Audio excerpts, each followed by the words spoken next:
ఈ రోజు మనతో పాటు స్టోరీ టెల్లర్ సంస్కృత్ టీచర్ రమగారు ఉన్నారు. నమస్తే రమగారు. నమస్తే జయ. రమగారు, మనం ఒక్కొక్క టాపిక్ తీసుకొని అది పిల్లలకి తల్లులకి అన్వయించి దానికి సంబంధించి ఇంకొంచెం అంటే డెప్త్గా వెళ్ళటం కోసం ఒక స్టోరీని చెప్తూ ముందుకెళ్తూ వస్తున్నాం. అయితే అందులో భాగంగా ఈరోజు మనం టీనేజర్స్ గురించి మాట్లాడుకుందాం. తప్పకుండా జయ. అయితే టీనేజర్స్ని తీసుకుంటే కనుక చాలామంది పిల్లలు ఫ్రెండ్స్తో ఎక్కువ షేర్ చేసుకుంటారు, అన్ని విషయాలు చెప్తారు, అది తప్పైనా ఒప్పైనా. కానీ ఇంట్లో పేరెంట్స్ విషయానికి వచ్చేసరికి కొంచెం దాస్తూ ఉంటారు. అది కొన్ని సందర్భాల్లో విపరీత పరిణామాలకు దారితీస్తూ ఉంటుంది. అలాంటి పిల్లలు ఉన్నప్పుడు ముఖ్యంగా తల్లి ఎలా అర్థం చేసుకోగలగాలంటారు?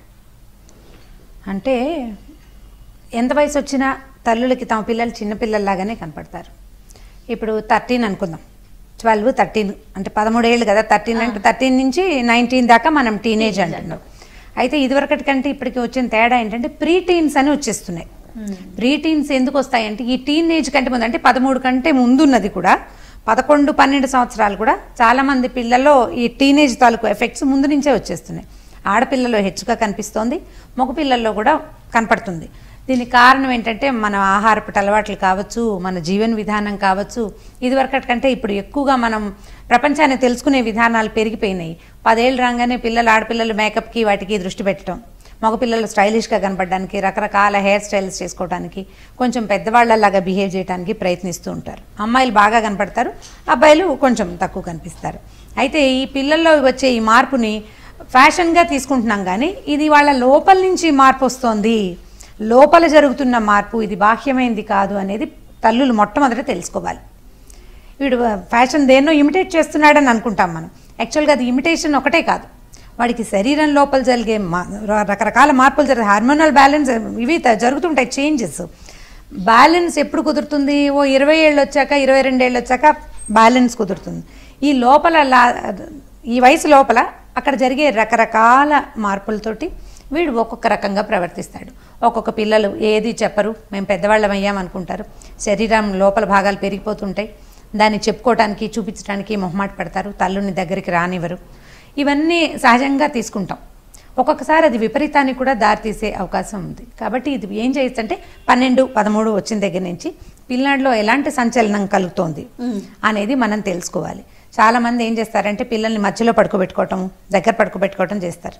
ఇదివరకు అయితే అమ్మతో పాటు పిల్లలు పడుకుంటూ ఉండేవాళ్ళు. క్రమంగా పిల్లలకి సెపరేట్ బెడ్రూమ్స్ వచ్చినాయి, ఇద్దరు పిల్లలుంటే బంక్ బెడ్స్ వచ్చినాయి, కిందోళ్ళు పైనోళ్ళు పడుకోవడం ఫ్యాన్సీగా కూడా ఉంటుంది కదా. ఈ సెపరేట్ బెడ్రూమ్లు వచ్చాక పిల్లవాడి సంచలనం ఏమిటి అనేది తల్లులకి తెలియకుండా అవుతుంది. కాబట్టి ఫ్రీక్వెంట్గా చాలా తరచుగా వాళ్ళని అబ్జర్వ్ చేస్తూ ఉండాలి. నెట్లో చూస్తూ ఉంటే తరచూ బ్రౌజ్ చేస్తున్నవి బ్రౌజింగ్ హిస్టరీ చూసుకోవాలి. ఏం చూస్తున్నారు వీళ్ళు, ఏం తెలుసుకుంటున్నారు. ఒకవేళ ఏదైనా విపరీతంగా కనపడింది అనుకోండి మనకి, మనం ఏం చేయొచ్చు, అమ్మ ఇలాంటి మార్పులు సంభవిస్తాయి, ఇలాంటప్పుడు ఇట్లాంటి ఆకర్షణలు కలుగుతాయి, ఈ విషయాలకి కొంచెం దూరంగా ఉండాలి, ఇది న్యాచురల్ థింగే, ఏమి విపరీతమైన విషయం కాదని, నీలో జరిగే ప్రతి మార్పు నాకు తెలుస్తోందని తల్లులు ఓపెన్గా ఇప్పుడు మనం మాట్లాడుకుంటున్నట్టుగా మాట్లాడకూడదు, కానీ హింట్ చేస్తూ ఉండాలి పిల్లలకి. నీ దగ్గర ఒక మార్పు వచ్చింది, అది నాకు తెలిసింది. మళ్ళీ పబ్లిసైజ్ అందరికీ చూపించకూడదు, దాన్ని నలుగురు ముందు అనేయడము. అనేసరికల్లా పిల్లలు అసలు టీనేజ్లో ఎంత హార్టింగ్ చిన్న వాటికి అవమాన పడిపోతూ ఉంటారు. అంటే అవమానం, ఎవరి ముందైనా కేకలేస్తే కష్టం తోస్తుంది. చిన్నప్పుడు మూతి ముడుచుకుంటారు, కానీ 3 నిమిషాల్లో మళ్ళీ అమ్మ దగ్గరకు వస్తారు. ఈ పెద్ద వయసు వచ్చేసరికి అంటే ఈ టీన్స్ వచ్చేసరికి ఇంకా తల్లుల దగ్గరికి రాకుండా ఈ వీడితోటి ఇంతేనని తల్లుల నుంచి సెపరేషన్ని కోరుకుంటారు.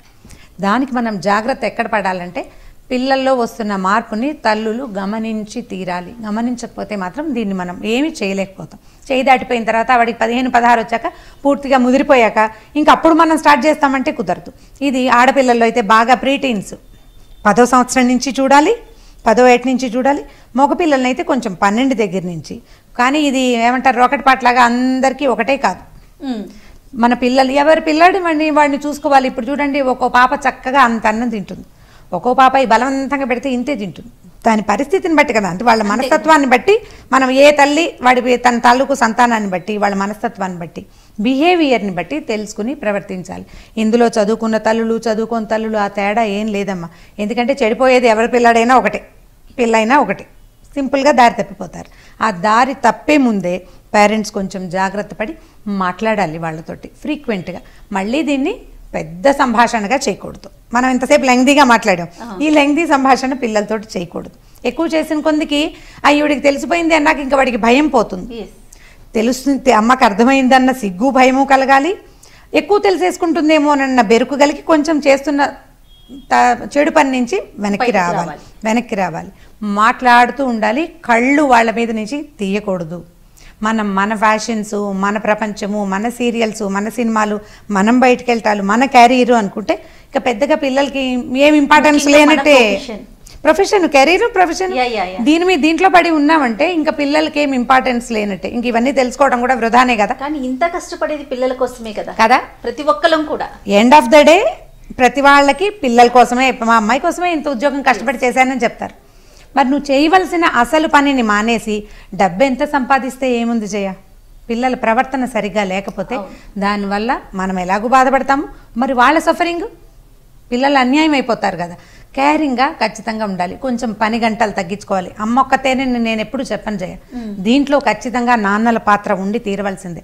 ఇప్పుడు తల్లుల దగ్గర ఒక రకమైన ఏమంటారు, చులకనగా ఉంటారు అమ్మలు పిల్లలకి కదా, ఈజీగా మనని తప్పించేసుకుంటారు. తండ్రుల దగ్గర కొంచెం భయపడతారు. అంటే కొంచెం చూసి చూడనట్లుగా వ్యవహరిస్తుంటాం, కొంచెం గారాబం చేస్తాము.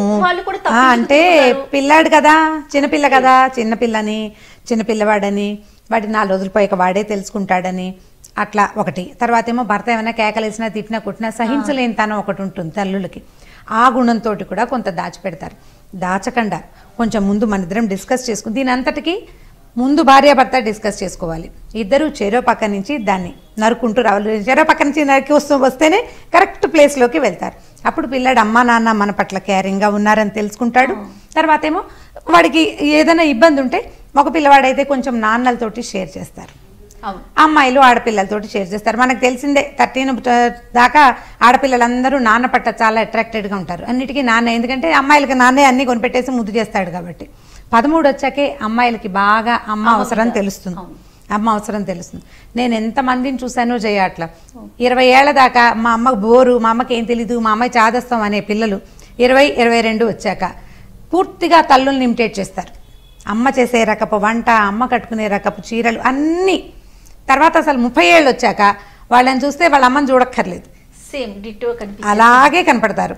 పిల్లలకు చెప్పేది కూడా విసుక్కున్న తల్లుల్ని ఎలా ఏ విషయాల్లో విసుక్కున్నారో అవే విషయాల్ని వీళ్ళు ఆటోమేటిక్గా తమ పిల్లల మీద ఇంపోజ్ చేస్తారు. ఇది చాలా సహజమైనగా జరిగేది. ఇంకా అందులో ఏమిటి జీన్స్ కారణంగా కాదు, అందులో మనం ఎవరూ ప్రత్యేకం కాదు. అదే నేనంతే, మా అమ్మ అంతే, మా తర్వాత వచ్చే తరం పిల్లలు కూడా అలాగే ఉంటాం. సో రమగారు ఎంత బిజీ వర్క్లో ఉన్నా కూడా తల్లిదండ్రులు ఇద్దరూ కూడా పిల్లల మీద కాన్సన్ట్రేట్ చేస్తూ ఒక అవగాహనలో ఉంటూనే పిల్లలు అనేది వాళ్ళు ఏం చేస్తున్నారు, తప్పుదారిని నడుస్తున్నారా లేదా అనేది మనకు అర్థమవుతుంది. Right, thank you so much రమగారు. ఈ వీడియో కనుక మీకు నచ్చినట్లయితే లైక్ చేయండి, షేర్ చేయండి. మరిన్ని వీడియోస్ కోసం మా ఛానల్ని సబ్స్క్రైబ్ చేయండి. నమస్తే రమగారు. నమస్తే చేయ. రమగారు, ఈరోజు మా మామ్స్ కోసం ఏదైనా ఫన్నీ స్టోరీ కావాలండి. చెప్తాం. ఫన్నీ స్టోరీలు మామ్సే వింటున్నారా, పిల్లలు చెప్తున్నారా? మామ్స్ విని ఎంజాయ్ చేసి పిల్లలకి, పెద్దవారికి, ఎవరైతే వినట్లేదో వాళ్ళందరికీ షేర్ చేస్తున్నారు. అయితే నాన్న పులి లాంటి కథ కూడా చెప్దాం. తప్పకుండా. పుట్టిగా నాన్న పులి కథ కాదు, కొంచెం దగ్గరగా ఉండేది. ఒక ఊళ్ళో ఒక పశువుల కాపరి, అంటే ఒక మేకల కాపరి ఉండేవాడు. మేకలు, గొర్రెలు కూడా ఉన్నాయి వాళ్ళ దగ్గర. ఒక చలికాలం నాటి సాయంకాలం వాళ్ళు గొర్రెలు మామూలుగా ఏం చేస్తారంటే చలికాలంలో గ్రేజింగ్కి గొర్రెల్ని తీసుకెళ్ళిపోతారు. ఈ మేకల్ని, గొర్రెల్ని మన అడవి వైపుకి తీసుకెళ్తారు, అక్కడే ఉంటారు. ఒక సాయంకాలం నాడు ఏమైందంటే పక్క ఊళ్ళో ఉన్న వాళ్ళ నాన్నకి అనారోగ్యంగా ఉందని కబురు వచ్చింది. అతను వెళ్లాల్సి వచ్చేసరికల్లా చుట్టుపక్కల పులి సంచారం ఉంది, పులులు ఉన్నాయి. మరి ఏం చేయాలో తెలియలే. భార్యని తీసుకెళ్ళాలి అక్కడున్న పరిస్థితికి. ఏం చేయాలని ఆలోచించి ఏమన్నాడంటే తన కొడుక్కి ఒక 10 ఏళ్ళు ఉంటాయి. ఆ 10 ఏళ్ల పిల్లాన్ని, ఒరే నాయన నువ్వు రాత్రంతా మెలకుగా ఉండాలి, మధ్యాహ్నం అంతా వాడిని పడుకోబెట్టారు, మెలకుగా ఉండాలి. కాసిన మరమరాలు ఇచ్చారు. నిద్ర వచ్చినప్పుడల్లా 2 మరమరాలు నోట్లో వేసుకుని తింటూ ఉండు, నువ్వు మెలకుగా ఉండి వీటిని చూసుకో, పులిగాడో గిలిగాడో వస్తాయిరా అని చెప్పేసరికల్లా పిల్లాడు సరే అన్నాడు. మెలకుగా ఉంటాలే నాన్న, నేను ఉంటాను. తెల్లవారుజామున అంటే పొద్దు పొడిచేదాకా, మన ఇది వస్తుంది కదా, దాన్ని ఏదో నక్షత్రం అంటారు, 3:30కి 3:30 కల్లా పొద్దు పొడుస్తుంది అంటారు. ఆ పొద్దు పొడిచేదాకా ఉంటాను, మీరు ఆ పాటికి కాస్త వచ్చి అక్కడి నుంచి ఓహో అని కేకేసుకుంటూ రా నువ్వు అని చెప్పాడు. సరే నాన్న అమ్మ ఇద్దరు కలిసి వెళ్ళిపోయారు. అయితే ఏమైందంటే ఆ పూట సాయంకాలమే ఒక పులి ఆహారార్థం ఈ గొర్రెల్లోకి వచ్చేసింది. ఓ కామ్గా గొర్రెని ఈడ్చుకెళ్ళటం కోసం గొర్రెల మందలోకి వచ్చింది. ఈ గొర్రెలకి పులి చేరిపోయి ఏం చేసిందంటే ఆ గొర్రెల మధ్యలో సందు చేసుకు పడుకుంది. పడుకునేసరికల్లా గొర్రెలు కొంచెం అమాయకంగా ఉంటాయి. వాటికి ఇది మన జాతిది కాదు, అవి తెలుసుకోలేకపోతాయి అన్నమాట. మీకు వేరే జాతి వేరు, లేళ్ళు గీళ్ళు అయితే అవి గుర్తుపడతాయి, వీటికి తెలియదు. తెల్లమొహాలు వేసుకుని ఉంటాయి పాపం. అందుకని గొర్రెల మంద అంటుంటారు, ఎవరికి తీసుకెళ్తే అటు వెళ్ళిపోతూ ఉంటామని. అయితే ఈ పడుకున్న పులిగాడో గిలిగాడో వస్తారు అన్న మాట విన్నది. పులిగాడంటే నేను, గిలిగాడంటే ఎవరు? గిలిగాడని ఒకడు ఉన్నాడనమాట. వాడెవడో వస్తాడనమాట, వాడెవడో చూడాలనుకుంది. సరే పిల్లాడు అటు ఇటు తిరుగుతున్నాడు. వాడి కన్ను కునికేస్తే ఒక గొర్రెని తీసుకుని వెళ్ళిపోదామని చూస్తోంది పులి. దానికి కొద్దిగా మాగందుగా నిద్ర పట్టింది, చూస్తోంది, ఆలోచిస్తోంది. వీడు తప్పుకుంటే వీడు పడుకోగానే ఒక గొర్రెని తీసుకెళ్ళిపోవాలి, శబ్దం లేకుండా ఒకటినో రెండింటినో ఈడ్చుకెళ్ళిపోతే సరిపోతుందని. ఇంతలో ఏమైంది, 1:20 అయ్యేసరికల్లా వాడికి నిద్ర వచ్చేస్తోంది పిల్లడికి. మరమరాలు తినబుద్ధి లేదు, అప్పటికి 4-5 సార్లు తిన్నాడు. విసుగు పుట్టింది వాడికి. ఎవరు తింటాడు దిక్కుమాలి మనవరాలు, నేను తిన్ను, పడుకుంటానని చెప్పి పడుకుందాం అనుకున్నాడు. అక్కడ కింద పడుకునేసరికల్లా వాడికి చలేసేస్తుంది. చలికాలపు రాత్రి కదా, మంచు కూడా పడుతుంది. ఏమనుకున్నాడు, గొర్రెల మధ్యలో ఓ గొర్రె మీద దేని మీదైనా పడుకుంటే, గొర్రె బొచ్చుగా ఉంటాయి కదా, వాటి మీద పడుకుంటే చలేయకుండా ఉంటుందని పోయి ఆ గొర్రెల మంద మధ్యలో వెళ్ళి ఒక పెద్ద గొర్రెని చూసుకుని దాని మీద పడుకుందామని వెళ్ళాడు. వాటికి చీకటి కదా, ఏదో కొద్దిగా కనపడుతుంది. అర్ధరాత్రి అయ్యేసరికి కొంత వెలుగు వస్తుంది. ఆ వెలుగులో భారీగా కనపడిన గొర్రె మీద బొక్కబోర్లా పడుకుని దాన్ని ఇలా పట్టుకున్నాడు. వీడి టైం బాగుండి దాని దురదృష్టము, వాడు పడుకునేది పులి మీదే. పులిని పట్టుకునేసరికల్లా ఈ మీద ఏదో పడి తన మెడ పట్టుకునేసరికల్లా పులికి భయం వేసింది. ఇదేమిటి గిలిగాడు అన్నాడు, వాడు వీడేనా? ఒకవేళ ఈ పైన పడుకున్నదే గిలిగాడేమోనని విదిలించుకోవడానికి ట్రై చేసింది. అది విదిలించుకుంటుంటే వీడు పట్టు బిగిస్తున్నాడు మెడకి. గొర్రె విదిలిస్తుంది, వీడు పడుకోవాలి కదా, ఏం లేదు అంటున్నాడు. పైన పడుకుని ఏం చేశాడు, ఇంకా మొహాన్ని దాని మెడకి బాగా ఆనించి గట్టిగా కావలించుకున్నాడు. వెనక నుంచి పట్టుకునే పీక పట్టుకున్నట్టు అవుతుంది కదా. ఈ పులి ఏం చేసింది, దీన్ని ఎలాగైనా వదిలించుకోవాలి, నా గొర్రెల మంద మధ్యలో నుంచి బయటికి నడిచింది. కొద్దిగా వాడికి నిద్ర పట్టింది, కదులుతున్న సంగతి తెలియలే. 1 నిమిషం అయ్యాక వాడికి కూడా అర్థమైంది ఈ పులి అది బయటకు వెళ్తుందని. గొర్రె ఎక్కడికో నడిచి వెళ్తోంది, పడిపోతాననుకుని ఆ గొర్రెని గట్టిగా పట్టుకున్నాడు. వీడు గొర్రె అనుకుంటున్నాడు, అది పులి. అమ్మో ఈ గిలిగాడు పట్టు బిగించేస్తున్నాడు, ఇంకేముందని ఈ పులి ఏం చేసింది, ఒక్క గాండ్రింపు, సౌండ్ లేదు, గాండ్రించడానికి అవకాశం లేదు, లోపలే గాండ్రించుకుంది. పరిగెత్తేసరికల్లా అమ్మో గొర్రె మందలోంచి తప్పిపోతుంది, బయటికి వెళ్ళిపోతే నాన్న చంపేస్తాడు. ఇంత పెద్ద గొర్రె తప్పిపోతే ఒప్పుకుంటాడా? ఆ గొర్రెకి 100 రూపాయలు వచ్చేవి ఆ రోజుల్లో. అందుకని ఆ గొర్రెని పారిపోనివ్వకుండా చేయటం కోసం ఈ కుర్రాడు ఏం చేశాడు, కాళ్ళని కింద, దాని పొట్ట కిందకి, చేతుల్ని దాని మెడ చుట్టూ తవేసి గట్టిగా బిగించి పట్టుకున్నాడు. ఇక పులి మీద సవారీ స్టార్ట్. ఆ పులి పరిగెడుతుంది, దాని మీద ఆ పిల్లాడేమో వదిలిపెట్టాడు. వాడేం పెద్ద భారీగా లేడు, 10 ఏళ్ళ పిల్లాడంటే ఎంత ఉంటాడు, పులి పొడుగ్గా ఉంటుంది. వాడు ఎలాగోలాగా దాన్ని పట్టుకుంటున్నాడు. అది ఎంత విదిలించుకున్నా కుదరలేదు. ఇక ముందుకు పరిగెడుతుంటే అక్కడికి 2 అయిపోయింది ఈ గొడవ మొదలయ్యేసరికి. ఇంకొక గంట ఆ పులి ఇడిదిరిగి చేసేసరికల్లా పొద్దు పడవటం మొదలుపెట్టింది. వాడికి కుర్రాడికి తను పడుకున్నది గొర్రె కాదని, ఇది పూలు అని వాడికి అర్థమైంది. వెలుగు వచ్చేసరికి కొద్దిగా వెలుగు వస్తుంది. మనకి ఊళ్ళల్లో తెలీదు, ఈ అడవుల్లోనూ అక్కడ నెరాబాగా ఉంటుంది, అంటే ఖాళీగా ఉంటుంది కదా, అప్పుడు కొంచెం వెలుతురు తెలుస్తుంది. వాడికి కళ్ళు అలవాటు పడ్డాయి, పైనుంచి పొద్దు పొడుపు కనపడుతోంది, పులి అని తెలిసింది. అమ్మ బాబోయ్ ఇంకేమైనా ఉందా అని వీడు ఏం చేశాడు, ఆ పులి పరిగెడుతుండగానే మధ్యదారిలో దొరికిన ఒక మర్రి చెట్టు ఊడని పట్టుకున్నాడు. పులి పరిగెత్తేసింది, వీడి చెట్టు ఊడ పట్టేసుకున్నాడు. పట్టుకుని గబగబా చెట్టు ఎక్కి కూర్చున్నాక ఏమనుకున్నాడు, ఏమైనా దగ్గరలో ఉన్నాయేమో చూసి ఎక్కడైనా దాక్కోవాలి, ఇది కనుక తిరిగి వచ్చిందో నేను చచ్చానే అని అటు ఇటు చూస్తే ఆ మర్రి చెట్టుకి కాస్త యువతలుగా ఒక చిన్న జేజి గుడి ఉంది. ఉంటాయి కదా అడవుల్లో చిట్టి పొట్టి అమ్మవార్ల గుళ్ళు. వీడేం చేశాడు, దిగేసి చెట్టు పోయి ఆ గుళ్ళో పోయి కూర్చున్నాడు, తలుపు గడి పెట్టేసుకుని కూర్చున్నాడు. ఈ పరిగెడుతున్న పులి ఒక నక్క అప్పుడే లేచి ఓడేయడానికి సిద్ధంగా ఉన్న ఒక నక్కని కుద్దేసరికల్ నక్కంది, ఏమిటి ఈ టైంలో పరిగెడుతున్నావు, ఏమైనా పట్టుకొచ్చావా, ఏదైనా తెచ్చావా అని అడిగింది. ఏమి తెచ్చటం ఏమిటి, గిలిగాడు నా వీపు మీద ఎక్కాడు, వాడిని వదిలించుకొచ్చేసరికి ఇంతసేపు పట్టింది, నా భయం వేసేస్తుంది అవని పులి వణికిపోతుంది. నక్కంది, గిలిగాడు అనేది ఎవరు ఉండరా, నీకెవరు చెప్పారో, నువ్వు పులిగాడివి, నువ్వు పులివి, గిలంటూ ఏమీ లేదు, అలా ఉండదంటే. కాదు నా మీద ఎక్కాడు, వాడిని నేను వదిలించుకున్నాను ఫలానా మర్రి చెట్టు దగ్గర అనేసరికి వీడు అనుకున్నాడు ఎక్కడ పట్టుకున్నారు, నేను ఎలా పట్టినా అంటే మెడ దగ్గర పట్టుకున్నాడు, పొట్ట కింద కాళ్ళు వచ్చినాయి అనగానే వాడు ఏమన్నాడంటే వీడు నక్క చెప్పింది మనిషి అయి ఉంటాడు, వాడు గిలిగాడు కాదు, పద నేను చూస్తాను, నీ సంగతి నేను చెప్తానని ఇద్దరు కలిసి వెనక్కి వచ్చారు. మర్రి చెట్టు దగ్గర చూశారు, కనపడలా. పూలంది గుళ్ళో నుంచి వాసన వస్తుంది, ఇక్కడ ఉండుంటాడని.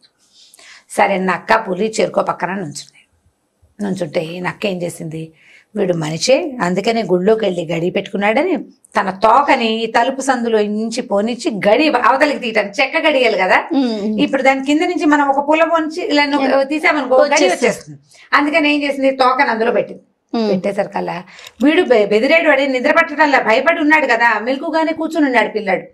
లోపలికి ఒక కుచ్చుగా ఉన్నది ఏదో వస్తుండేసరికల్లా వాడికి భయం వేసే తోకను పట్టుకున్నాడు. పట్టుకునే సరికల్ నక్కకి అర్థమైంది ఎవరో పట్టుకున్నారు, అది లాక్కోవటం మొదలు పెట్టింది. అది లాగుతుంది, వీడు లాగుతాడు, వీడు వదలటం లేదు. వదిలేస్తే అది ఏం చేస్తుందో అని వీడికి భయం. ఇక లాగో పీకో ఎంతసేపటికో ఏమైంది, ఈ నక్క లాగుడికి వీడి చేతిలోకి బొచ్చుడు వచ్చింది. నక్క కాస్త డామని ఎగిరి అవతల పడింది. అలాగే అవుతుంది కదా, టగ్గా ఫాల్ చేసేసరికి అక్కడ పడిపోయిన నక్క. ఊరు నాయన గిలిగాడు అన్నావు, గిలిగాడు కాదురా వీడు తోక పీకుడు గాడు, లోపల ఉన్నది నా తోక పొద్దంతా ఊడిపోయింది, నాకు పెడుతుంది, నీకు నేను సహాయం చేయలేను, నువ్వు పారిపో నేను పారిపోతానని చెరో పక్కన పులి నక్క చిరుకో పక్కకి పారిపోయాడు. అదే కదా జరిగింది. అక్కడి నుంచి వీడి కుర్రాడు కాసేపటికి సద్దుమణిగింది, బాగా వెలుగు వచ్చేసింది. మెల్లిగా లేచి బతుకు జీవుడా అని పగటిపూట ఏమీ తన మీద పెద్దగా దాడి చేయవు, ఓ 2 కర్ర పుల్లలు విరుచుకుని తన మంది ఎక్కడుందో వెతుక్కుంటూ మెల్లిగా వెనక్కి వెళ్ళాడు. ఆ పాటికి వాళ్ళ అమ్మ నాన్న వచ్చేసి వీడి కోసం వెతుక్కుంటున్నారు.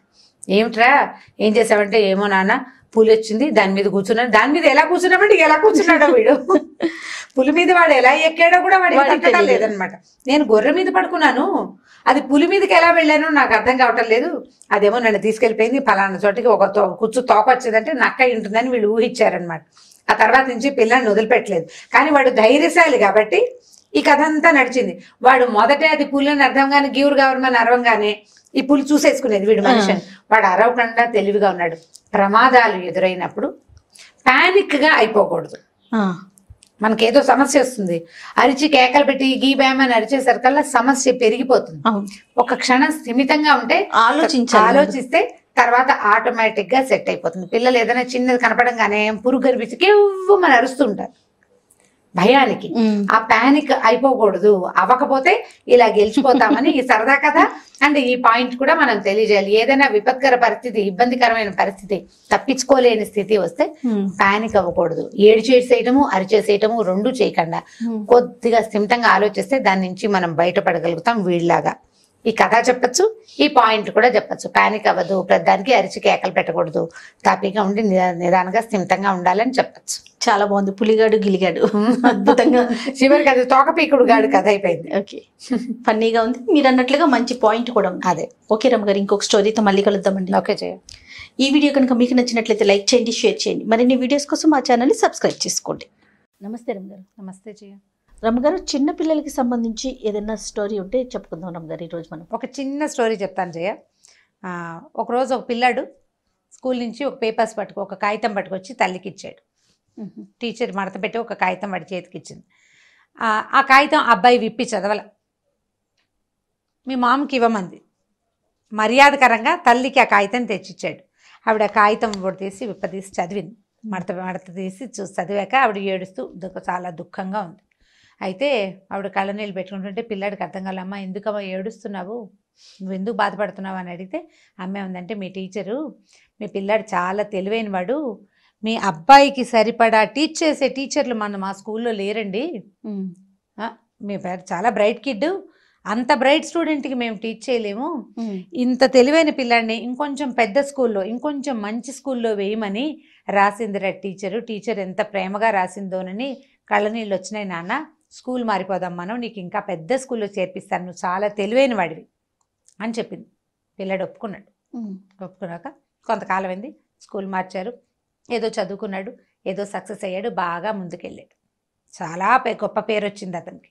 అయితే ఒకసారి ఏమైందంటే, అతను ఇల్లు మారుస్తున్న క్రమంలో పాత పేపర్లు, జనరల్గా మనం పాత పేపర్లు పుస్తకాలు అవి తీస్తాం కదా, ఒక పాత హ్యాండ్ బ్యాగ్లు, వాళ్ళ మదర్ హ్యాండ్ బ్యాగ్లు ఉన్న రకరకాల కాగితాలు తీస్తుంటే ఆ కాగితాల్లోంచి ఒక పాత కాగితం బయటపడింది. అది అతను అన్ని కాగితాలు ఓడదీసి ఏ కాగితం మీద ఇంపార్టెన్స్ తెలుసుకోవాలి కదా, ఈ పేపర్ ఓడ తీసినప్పుడు ఆ పేపర్లో మీ అబ్బాయి చాలా తెలివి తక్కువ వాడు, వీడికి మేము టీచ్ చేయలేకపోతున్నాము, ఈ పిల్లాడిని స్కూల్లో నుంచి తీసేయండి దయచేసి, అసలు ఏ స్కూల్లోనూ చేర్పించదు, వీడు స్కూల్లో చదువుకి పనికిరాడు మీ పిల్లవాడు అని రాసి సంతకం చేసి ఉన్న ఒక నోట్ అతను దొరికింది. ఆ కాగితం ఎక్కడిది అని అతను చూసుకుంటే అది చిన్నప్పుడు తనకి 10-12 ఏళ్ళు 11 ఏళ్ల వయసులో తనే వాళ్ళ అమ్మకి తెచ్చిచ్చిన కాగితం అని తన స్కూల్లో టీచర్ రాసిచ్చిందని అతనికి అర్థమైంది. టీచర్ రాసిచ్చింది మీ పిల్లాడు పనికిరాడు, వాడికి చదువు అక్కర్లేదు, స్కూల్ అక్కర్లేదు, మార్చేయండి, స్కూల్ వద్దు, వీడికి స్కూల్కి పంపించద్దు, వేస్ట్ అని రాయబడి ఉన్న కాగితం. టోటల్గా మేము భరించలేము, ఎవరు భరించలేరు వీడిని రాసున్న కాగితం.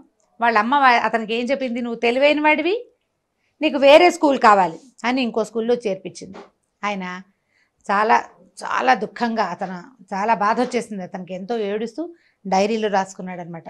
థామస్ ఆల్వా ఎడిసన్ అని నేను లోకం దృష్టిలో పిచ్చివాడిని, కానీ మా అమ్మ దృష్టిలో నేను హీరోని, ఇప్పుడు ప్రపంచం దృష్టిలో నేను మేధావిని. ఆల్వా ఎడిసన్ని, థామస్ ఎడిసన్ని స్కూల్ వాళ్ళు రిజెక్ట్ చేశారట. అదే కదా తల్లి గొప్పతనం కదా. తల్లి రిజెక్ట్ చేయలా, తల్లులు రిజెక్ట్ చెయ్యరు, ఎలాగున్నా తీసుకుంటారు. ఆ రోజు అతనికి ఆ అవకాశం ముందుకు వెళ్లేందుకు భగవంతుడు ఒక అవకాశం ఇచ్చాడు, తల్లి పెద్ద అవకాశం ఇచ్చింది. స్కూల్ మార్చినప్పుడు బహుశా ఆవిడ కొంచెం స్పెషల్ స్కూల్లో వేసి ఉండొచ్చు, లేదా ఈ మార్చిన స్కూల్లో అతనికి ఒక బెటర్ టీచర్, అంటే కొంచెం అబ్నార్మల్గా ఉన్న కిడ్ని హ్యాండిల్ చేయగలిగే టీచరు దొరకటం భగవంతుడు ఇచ్చిన వరం అతనికి. ప్లస్ తల్లి ఇచ్చిన వరం చాలా పెద్దది. ఆ టీచర్ రాసిన ఉత్తరాన్ని నమ్మి ఆవిడ గనక అతన్ని స్కూల్ మాన్పించేసి ఉంటే మనకి ఎడిసన్ ఉండేవాడే కాదు. ఎడిసన్ ఆర్టిస్ట్ అని చెప్తారు, అతను ఆటిజంకి గురైన వాడు. ఆటిజం జబ్బు కాదు, అదొక పరిస్థితి. దాంట్లో లోటుపాట్లు ఎలా ఉంటాయో ప్లస్సులు కూడా కొన్ని ఉండేందుకు అవకాశం ఉంటుంది. వీళ్ళు కొన్ని నేర్చుకోగలుగుతారు, ఏది నేర్చుకోగలుగుతారో దాన్ని ప్లస్ చేసుకునేందుకు ప్రయత్నం చేయాలి పేరెంట్స్. ఏదైనా వైద్య సహాయం, థెరపీస్, రకరకాల థెరపీలు సరైన టైంలో యంగ్ ఏజ్లో చిన్న వయసులోనే కనుక ప్రయత్నం చేస్తే దాంట్లోంచి బయట. ఇప్పుడు ఆ పరిస్థితి అలాగే ఉంటుంది, వాడు పూర్తిగా నార్మల్ అయిపోయి హీరో అయిపోతాడని మనం అనుకోలేకపోతాం, కానీ వాడు తన జీవితంలో తన దారిని తను ముందుకెళ్ళే అవకాశం కొంత దొరుకుతుంది.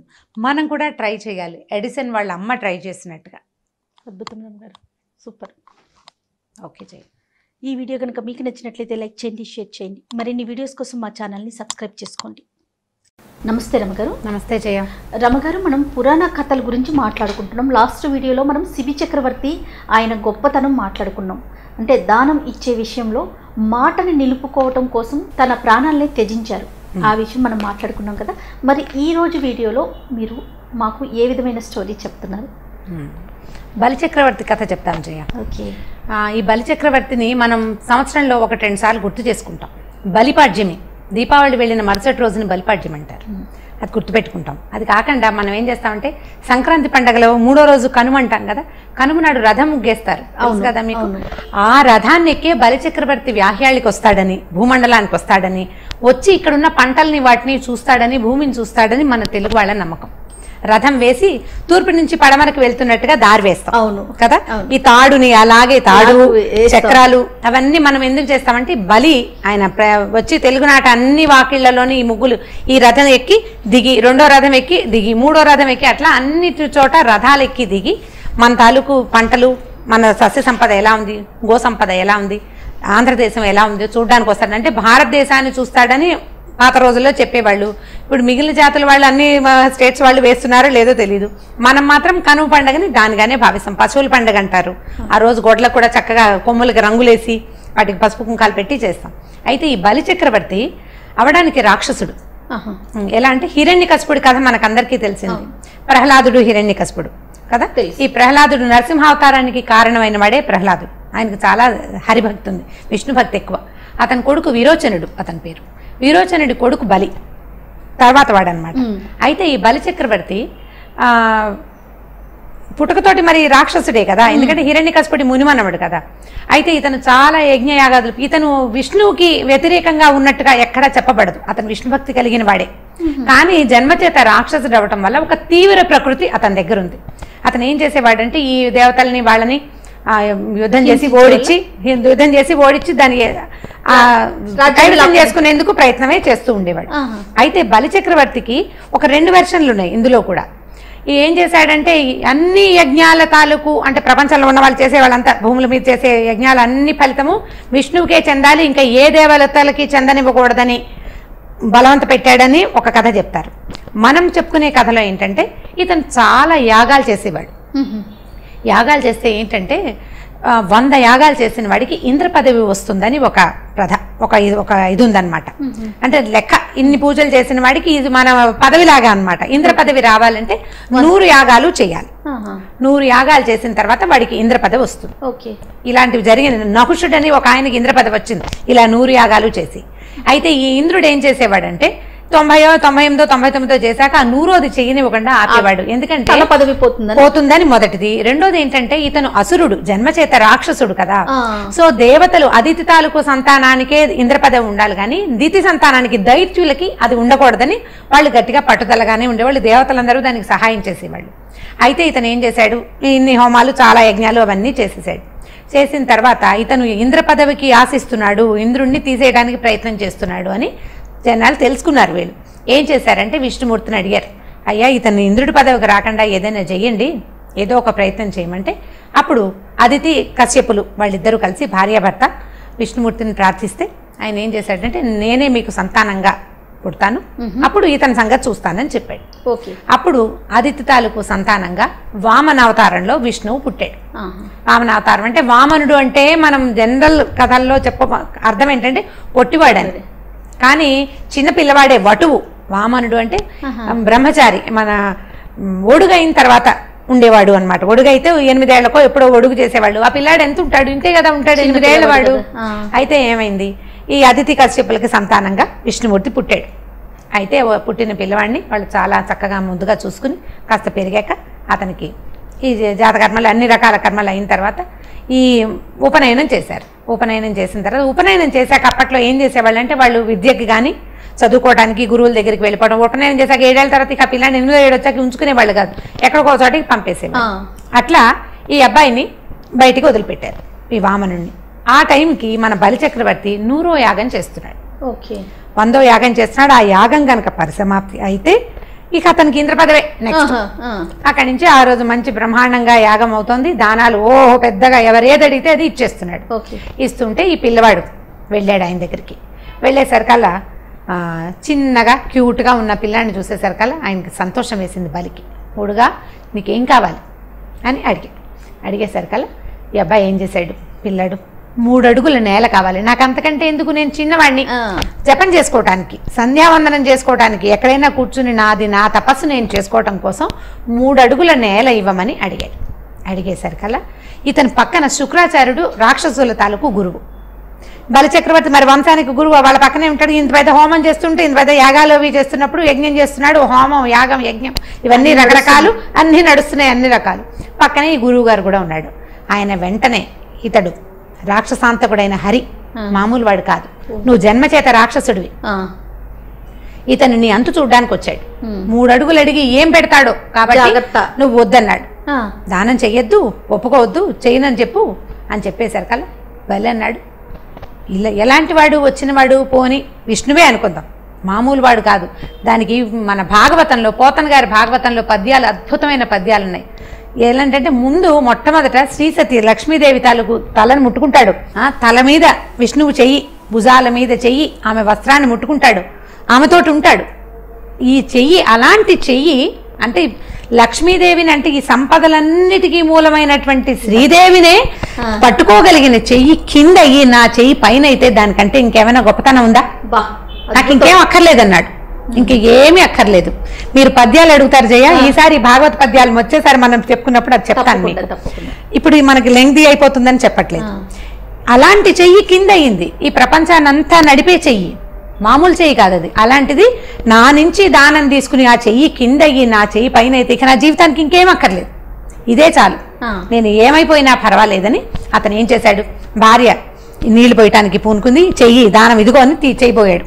ఈయన ఏం చేశాడు, శుక్రాచార్యుడు వెంటనే సూక్ష్మ రూపం ధరించి కమండలంలోంచి నీళ్లు పడకుండా అడ్డం పడ్డాడు. ఆ పాత్రలో ఒక పాత్ర ఇట్లా ఉంచి పోస్తారు కదా నీళ్లు, దానం చేయాలంటే ఊరికే చేత్తో ఇవ్వటం కాకుండా ఇది నేను నీకు ఇస్తున్నానని ఈ చేతిలో నీళ్లు పోసి వదిలిపెడతారనమాట. ఈ నీళ్లు పక్కనున్న భార్య పోస్తుంది. ఈ కమండలం ఇది పట్టుకుని నీళ్లు పోయడానికి ధారా పాత్ర ఉంటుంది, నీళ్లు పడ్డానికి. ఆ ధార పడే దాని సన్న దాంట్లోకి ఈయన సూక్ష్మ రూపంలో వెళ్ళిపోయాడు. వెంటనే ఈ పిల్లవాడు ఏం చేశాడంటే ఏదో అడ్డం పడిందని ఒక దర్భ తీసి అందులోకి గుచ్చాడు. గుచ్చేసరికల్లా కంటికి గుచ్చుకుంది శుక్రాచార్యుడికి. అప్పటి నుంచి శుక్రాచార్యుడికి ఒక్క కన్నే ఉంది, రెండో కన్ను లేదని చెప్తారు పురాణాల ప్రకారమే అన్నమాట. ఆ కన్ను గుచ్చుకోగానే ఇంకేముంది, కంట్లో గుచ్చుకుంటే ఏమి చేయలేం, విలవిల్లాడుతూ అతను బయటకు వచ్చేసేయంగానే ఈ పాత్రలోంచి నీరు పడిపోయింది. నీరు పడి ఇతని చేతిలోకి వచ్చేసింది, వామనుడి చేతిలోకి. 3 అడుగుల నేలని అతను దానం చేసేసాడు ధారాళంగా. సరే ఈయన ఏం చేశాడు, తీసుకోని ఆయన నీకు ఎక్కడ కావాలంటే 3 అడుగుల నేల అన్నాడు. ఈ నుంచున్న పిల్లవాడు గొడుగేసుకుని నుంచున్నాడు, చిన్న పిల్లక చక్కగా ఉన్నట్టుండి పెరిగాడు మా పైకి. ఎలా పెరిగాడంటే భూమండలం అంతటిది ఒక్క కాలు, ఒక్క పాదం, ఒకటే పాదం. అక్కడి నుంచి రెండో కాలు ఎత్తాడు, దాన్ని త్రివిక్రమావతారం అంటారు. ఈ రెండో పాదం ఎత్తి పైకి ఆకాశానికి పెట్టాడు. ఆకాశం మొత్తం అంతా ఒకటే పాదం. అప్పుడు అడిగాడు, భూమండలం నువ్వు మొత్తానికి రాజువి, భూమండలానికి ఓ పాదం, ఆకాశానికి రెండో పాదం, అంటే ఒక అడుగు కింద రెండో అడుగు పైన, మూడో అడుగు ఎక్కడ పెట్టను, మూడో అడుగు ఎక్కడి నుంచి ఇస్తావు నాకు దానం అని అడగంగానే బలి నిలబడి ఉన్నవాడు వినమ్రంగా కింద నుంచి ఇక్కడ పెట్టు, ఇది తీసుకో, ఇది ఇంకా నాది, నాకు మిగిలింది ఇది ఒక్కటే, అంతా అయిపోయింది, భూమి అంతా ఆక్రమించేసావు, ఆకాశం అంతా ఆక్రమించేసావు, భూమి ఆకాశాలు అయిపోయాక ఇక మిగిలిన వాడిని నేను, దీని మీద పెట్టిన ఆయన అని చెప్తే 3వ పాదాన్ని బలి నెత్తి మీద పెట్టేసరికల్లా ఇంత మహాపాదం విష్ణువు అతన్ని సహించడం, అతన్ని భరించడం ఎవరి వల్ల అవుతుంది?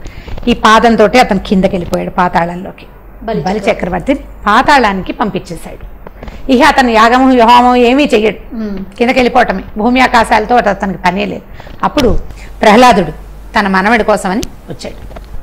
అయ్యా నేను నీ భక్తుడిని, నా మనవడు ఇట్లా అయిపోయాడంటే ఏం పర్వాలేదు, పాతాళ రాజ్యానికి రాజు ఇతను. బలి చేసిన ఈ దాన విశేషం వల్ల విష్ణువుకే దానం చేయగలిగిన ప్రతిభ ఉన్నవాడికి, వాడికి వెళ్ళలేమిటి, ఇంకా వాడి ప్రతిభకి ఏమీ లేదు, అలాంటి వాడికి ఇక ఎక్కడా అడ్డం లేదు. ప్రతి సంవత్సరము అతను పైకి రావచ్చు, భూమండలాన్ని చూసుకుని వెళ్ళొచ్చు. ఈ పాతాళ లోకానికి పూర్తి స్థాయి రాజుగా అతన్ని చేస్తున్నానని పాతాళాన్ని బలికి అప్పచెప్పాడు విష్ణుమూర్తి. ఇప్పుడు ఈ దీంట్లో ఎప్పటిదాకా అతనికి స్వర్గాధిపత్యము లభించే అవకాశం ఉంది కదా. పాతాళాన్ని ఏం చేసుకుంటాడండి, స్వర్గం పోగొట్టుకున్నాడు అని అనడానికి వీల్లేదు.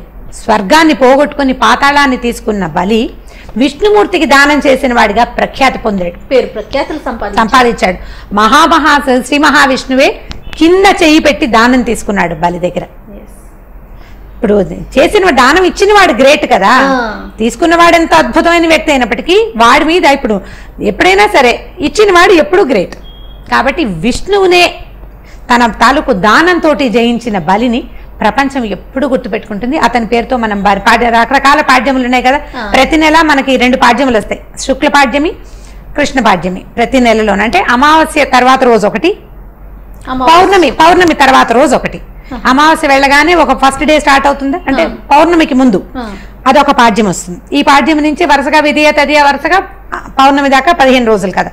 పౌర్ణమి వెళ్ళిపోయిన మరుసటి రోజుని కృష్ణ పాడ్యమి అంటారు, అదొక పాడ్యం. దీపావళి అమావాస్య వెళ్ళిన మరుసటి రోజు వచ్చే పాడ్యమిని బలి పాడ్యమిగా, బలి తాలూకు లక్షణం దీనికి గుర్తు కోసం అప్పుడు ఆయనని పూజిస్తారు. మన తెలుగు క్యాలెండర్లలో బలి పాడ్యమి అని కనపడుతుంది కూడా. మనం అప్పటి నుంచి ఇప్పటిదాకా అది జరుపుకుంటూనే ఉన్నాం. కనుమ పండుగ నాడు బలి ఉత్సవం చేస్తూనే ఉంటాం. అది బలి చక్రవర్తి స్టోరీలు చెప్పడం వల్ల మన ఇతిహాసాలు వాటి యొక్క గొప్పతనం అది ఇతిహాసం తెలియాలి కదా, పురాణాలు తెలియాలి. ఒక గ్రేట్ థింగ్, ఒక రాజుని ఓడించడానికి భగవంతుడు స్వయంగా దిగి వచ్చి లోక కళ్యాణార్థం శంఖ చక్రాలు ఆయనకున్నటువంటి 5 ఆయుధాలు ధరించి భార్యామణిని పక్కన పెట్టుకుని అలా రాలేదు. అలా రాకుండా అతనిని మోసపుచ్చడానికి ఒక చిన్న బాలుడి వేషంలో వచ్చి ఈ దానాన్ని తీసుకున్నటువంటి ఈ విచిత్రమైన కథని పిల్లలకి చెప్పచ్చు. థ్యాంక్ యూ సో మచ్ రమ్మ గారు. Thank you. ఈ వీడియో కనుక మీకు నచ్చినట్లయితే లైక్ చేయండి, షేర్ చేయండి, మరిన్ని వీడియోస్ కోసం మా ఛానల్ని సబ్స్క్రైబ్ చేయండి. నమస్తే రమ్మగారు. నమస్తే జయ. రమ్మగారు, పంచతంత్ర కథలు అనగానే పిల్లలు చాలా ఇంట్రెస్ట్ చూపిస్తారు, అందులో ఒక నీతి కూడా ఉంటుంది. సో ఈరోజు ఒక పంచతంత్ర కథ చెప్పుకుందామండి. ఎవరితో ఫ్రెండ్షిప్ చేయాలి అనే దాని మీద ఒక కథ చెప్తాం.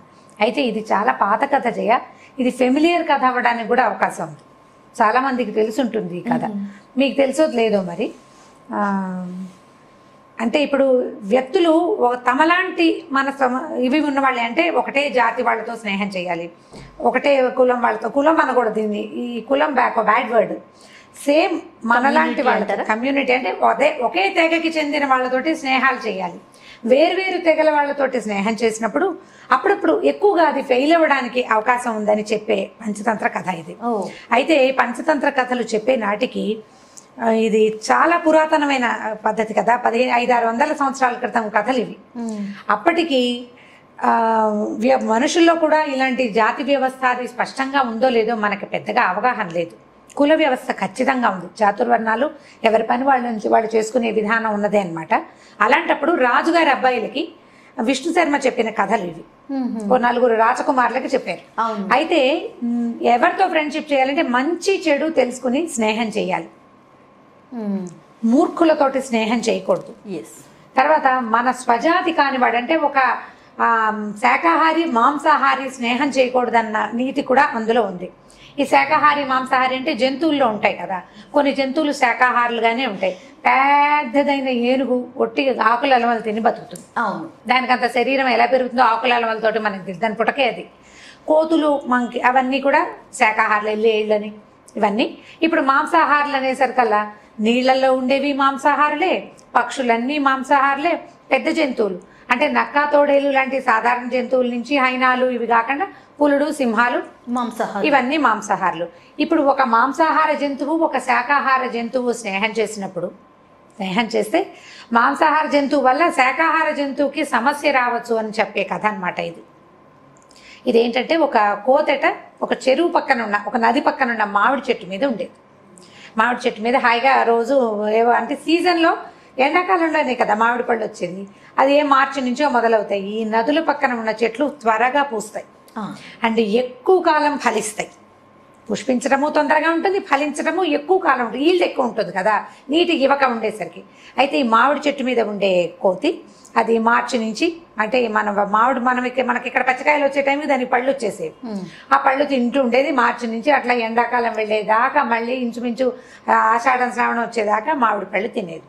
అయితే ఇది మామిడి పళ్ళు సగం తిని పడేసి ఒక పండు వస్తుంటే రెండో పండు కింద పడిపోయి నది మొదట్లో పడేది, నది ఒడ్డున పడుతుండేవి. ఆ నదిలో ఒక మొసలి ఉండేదట. ఆ మొసలి ఈ పడిన మామిడి పండును తిని చూసింది, ఎంతో బాగుంది. సహజంగా మొసలి మాంసాహారి, శాకాహారం కూడా తినేదేమో. ఇప్పుడు శాకాహారి కాదండి మొసలి, అసలు పళ్ళు తింటూ మీరు పిచ్చి కథలు చెప్తున్నారని నన్ను అడగకూడదు, ఎందుకంటే కథ ఇలాగే చెప్పాడు ఆయన. ఇది మీరు మేము అనుకుని చెప్పే కథ కాదు కదా, ఇది అంటే ఒక నీతిని మనకి ఇంజెక్ట్ చేయటం కోసం చెప్పబడిన కథ కదా. ఈ మొసలి ఇక మామిడి పళ్ళు తినేది, తింటుంటే చాలా బాగున్నాయని కోతికి చెప్పింది. కోతి ఏం చేసింది, అప్పటి నుంచి కొంచెం స్నేహం చేసుకున్నాయి అనమాట రెండు.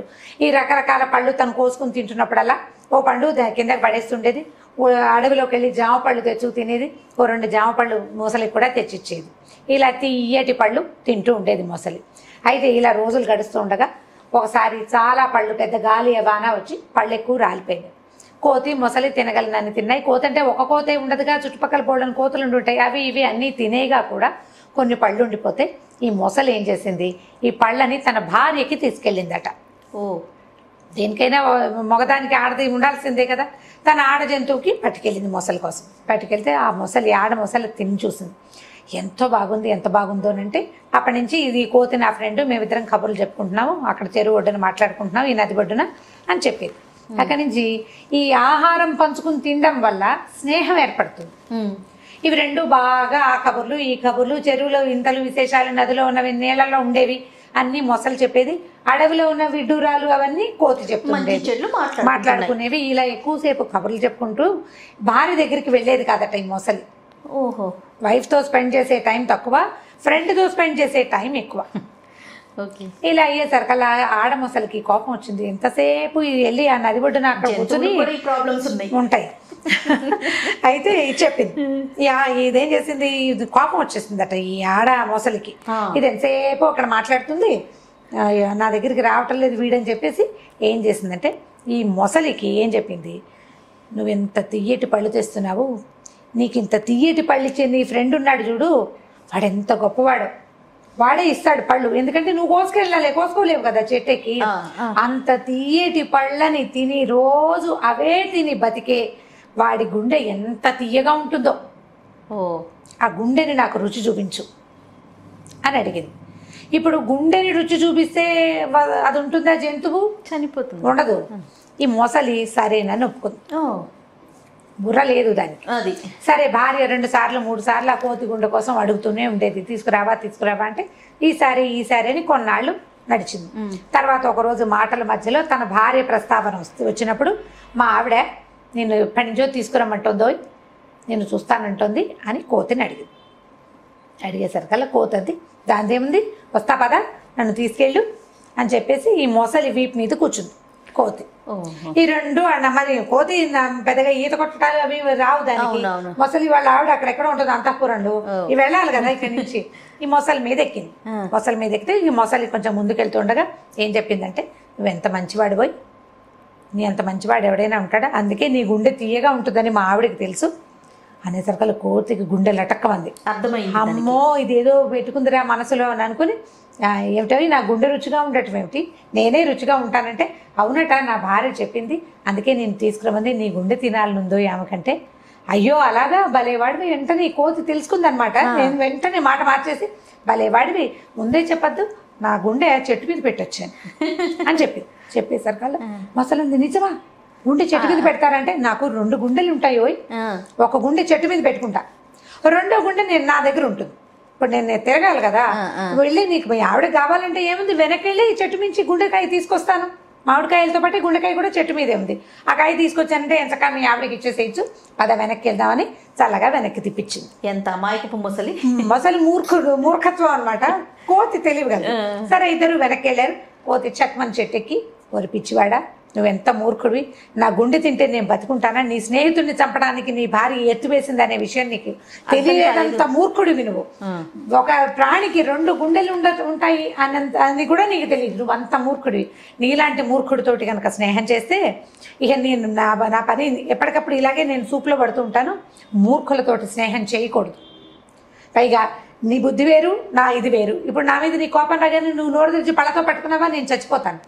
తెలియక పొరపాటున నా జాతి కానివాడివి, మాంసాహారివైన నీతోటి స్నేహం చేశాను, నీతో ఇంకెప్పుడు స్నేహం చేయను, నువ్వు నన్ను పిలవద్దు, నేను నీ దగ్గరికి రానని చెప్పేసి ఆ మామిడి చెట్టు దిగి ఇంకో పక్కకి వెళ్ళిపోయింది. మొసలి ఏం పరిగెత్తినా దాన్ని పట్టుకోలేదు. నీటి మీద స్పీడ్గా వెళ్తుంది కానీ నేల మీద అంత బాగా నడవలేదు కదా, చెట్లెక్కలేదు. కోతిని పట్టుకోవడం దాని వశం అవ్వదు. అయ్యో నీ తల బాదుకుని ఈ భార్య మాటలకి ప్రలోభపడి అనవసరంగా అమ్మాయి ఏదో ముద్దుగా చెప్పిందని అనుకున్నాను కానీ నా స్నేహితుడిని దూరం చేస్తుందని నేను అనుకోలేదు. ఇలాంటి తెలివి తక్కువ పని చేసినందుకు వృధాగా స్నేహాన్ని పోగొట్టుకున్నానని బాధపడుతూ మొసలి వెనక్కి వెళ్ళిపోయింది. ఇంకా ఎప్పుడు కోతులు నీటిలో ఉన్న జంతువుల జోలికి వెళ్ళలేదట ఆ తర్వాత. దీంట్లో నీతి ఏంటంటే, స్నేహితుల నుంచి దూరం చేయడానికి భార్యలు కూడా ప్రయత్నిస్తారు అనేది ఒక నీతి ఒకటి. తర్వాత మన జాతి కానివాడంటే మనలాంటి లైక్ మైండెడ్ పీపుల్ తోటే స్నేహం చేయాలి. కానీ జాతి అంటే ఇందులో వెంటనే వేరే అర్థాలు వచ్చేస్తాయి. అంత విపరీతార్థం ఏం లేదు. లైక్ మైండెడ్ పీపుల్ తోటి, ఒకటే రకమైన ఆహార విహారాలు ఉన్న వాళ్ళతోటి స్నేహం చేయాలి. ఇప్పుడు మనం చూడండి, ఈ ఇంటర్నెట్లో ఫ్రెండ్షిప్, ఇప్పుడు ఫేస్బుక్ ఫ్రెండ్షిప్ చేస్తారు. ఈ ఇండియాలో ఉన్న అమ్మాయి ఫారెన్లో, సౌదీ అరేబియాలో ఎక్కడో ఉన్న అబ్బాయి, వీళ్ళిద్దరికీ ఫ్రెండ్షిప్. వాడు ఏదో చెప్తాడు, నాకు 30,000 కావాలి, 25 లక్షలు కావాలి, 20 లక్షలు, 5 లక్షలు కావాలంటే వాళ్ళని నమ్మి అకౌంట్లలో వేసేస్తున్నారు డబ్బులు. అవునండి. ఇప్పుడు వాడెవరో జాతి, నేనెవరో జాతి అనే ఇంగితం ఉండటం లేదు. ఇప్పుడు మన దగ్గర లోకల్ జాతుల గురించి కాకుండా ఇలా విపరీతపు జాతుల గురించి జాగ్రత్త పడాలి కదా, జాగ్రత్త పడాలా. సో ఇలాంటి వాటిని స్నేహం చేసేటప్పుడు ఎలాంటి వాళ్ళతోటి స్నేహం చేయాలి. పైగా ఆల్రెడీ దెబ్బతిన్న వాళ్ళని మనం పేపర్లలో చూస్తాం, మన యూట్యూబ్ ఛానల్స్లో కూడా కనపడుతుంటాయి. అసలు సోషల్ మీడియాలో ఒక పెద్ద దుమారంలాగా రేగుతుంది. అవునండి.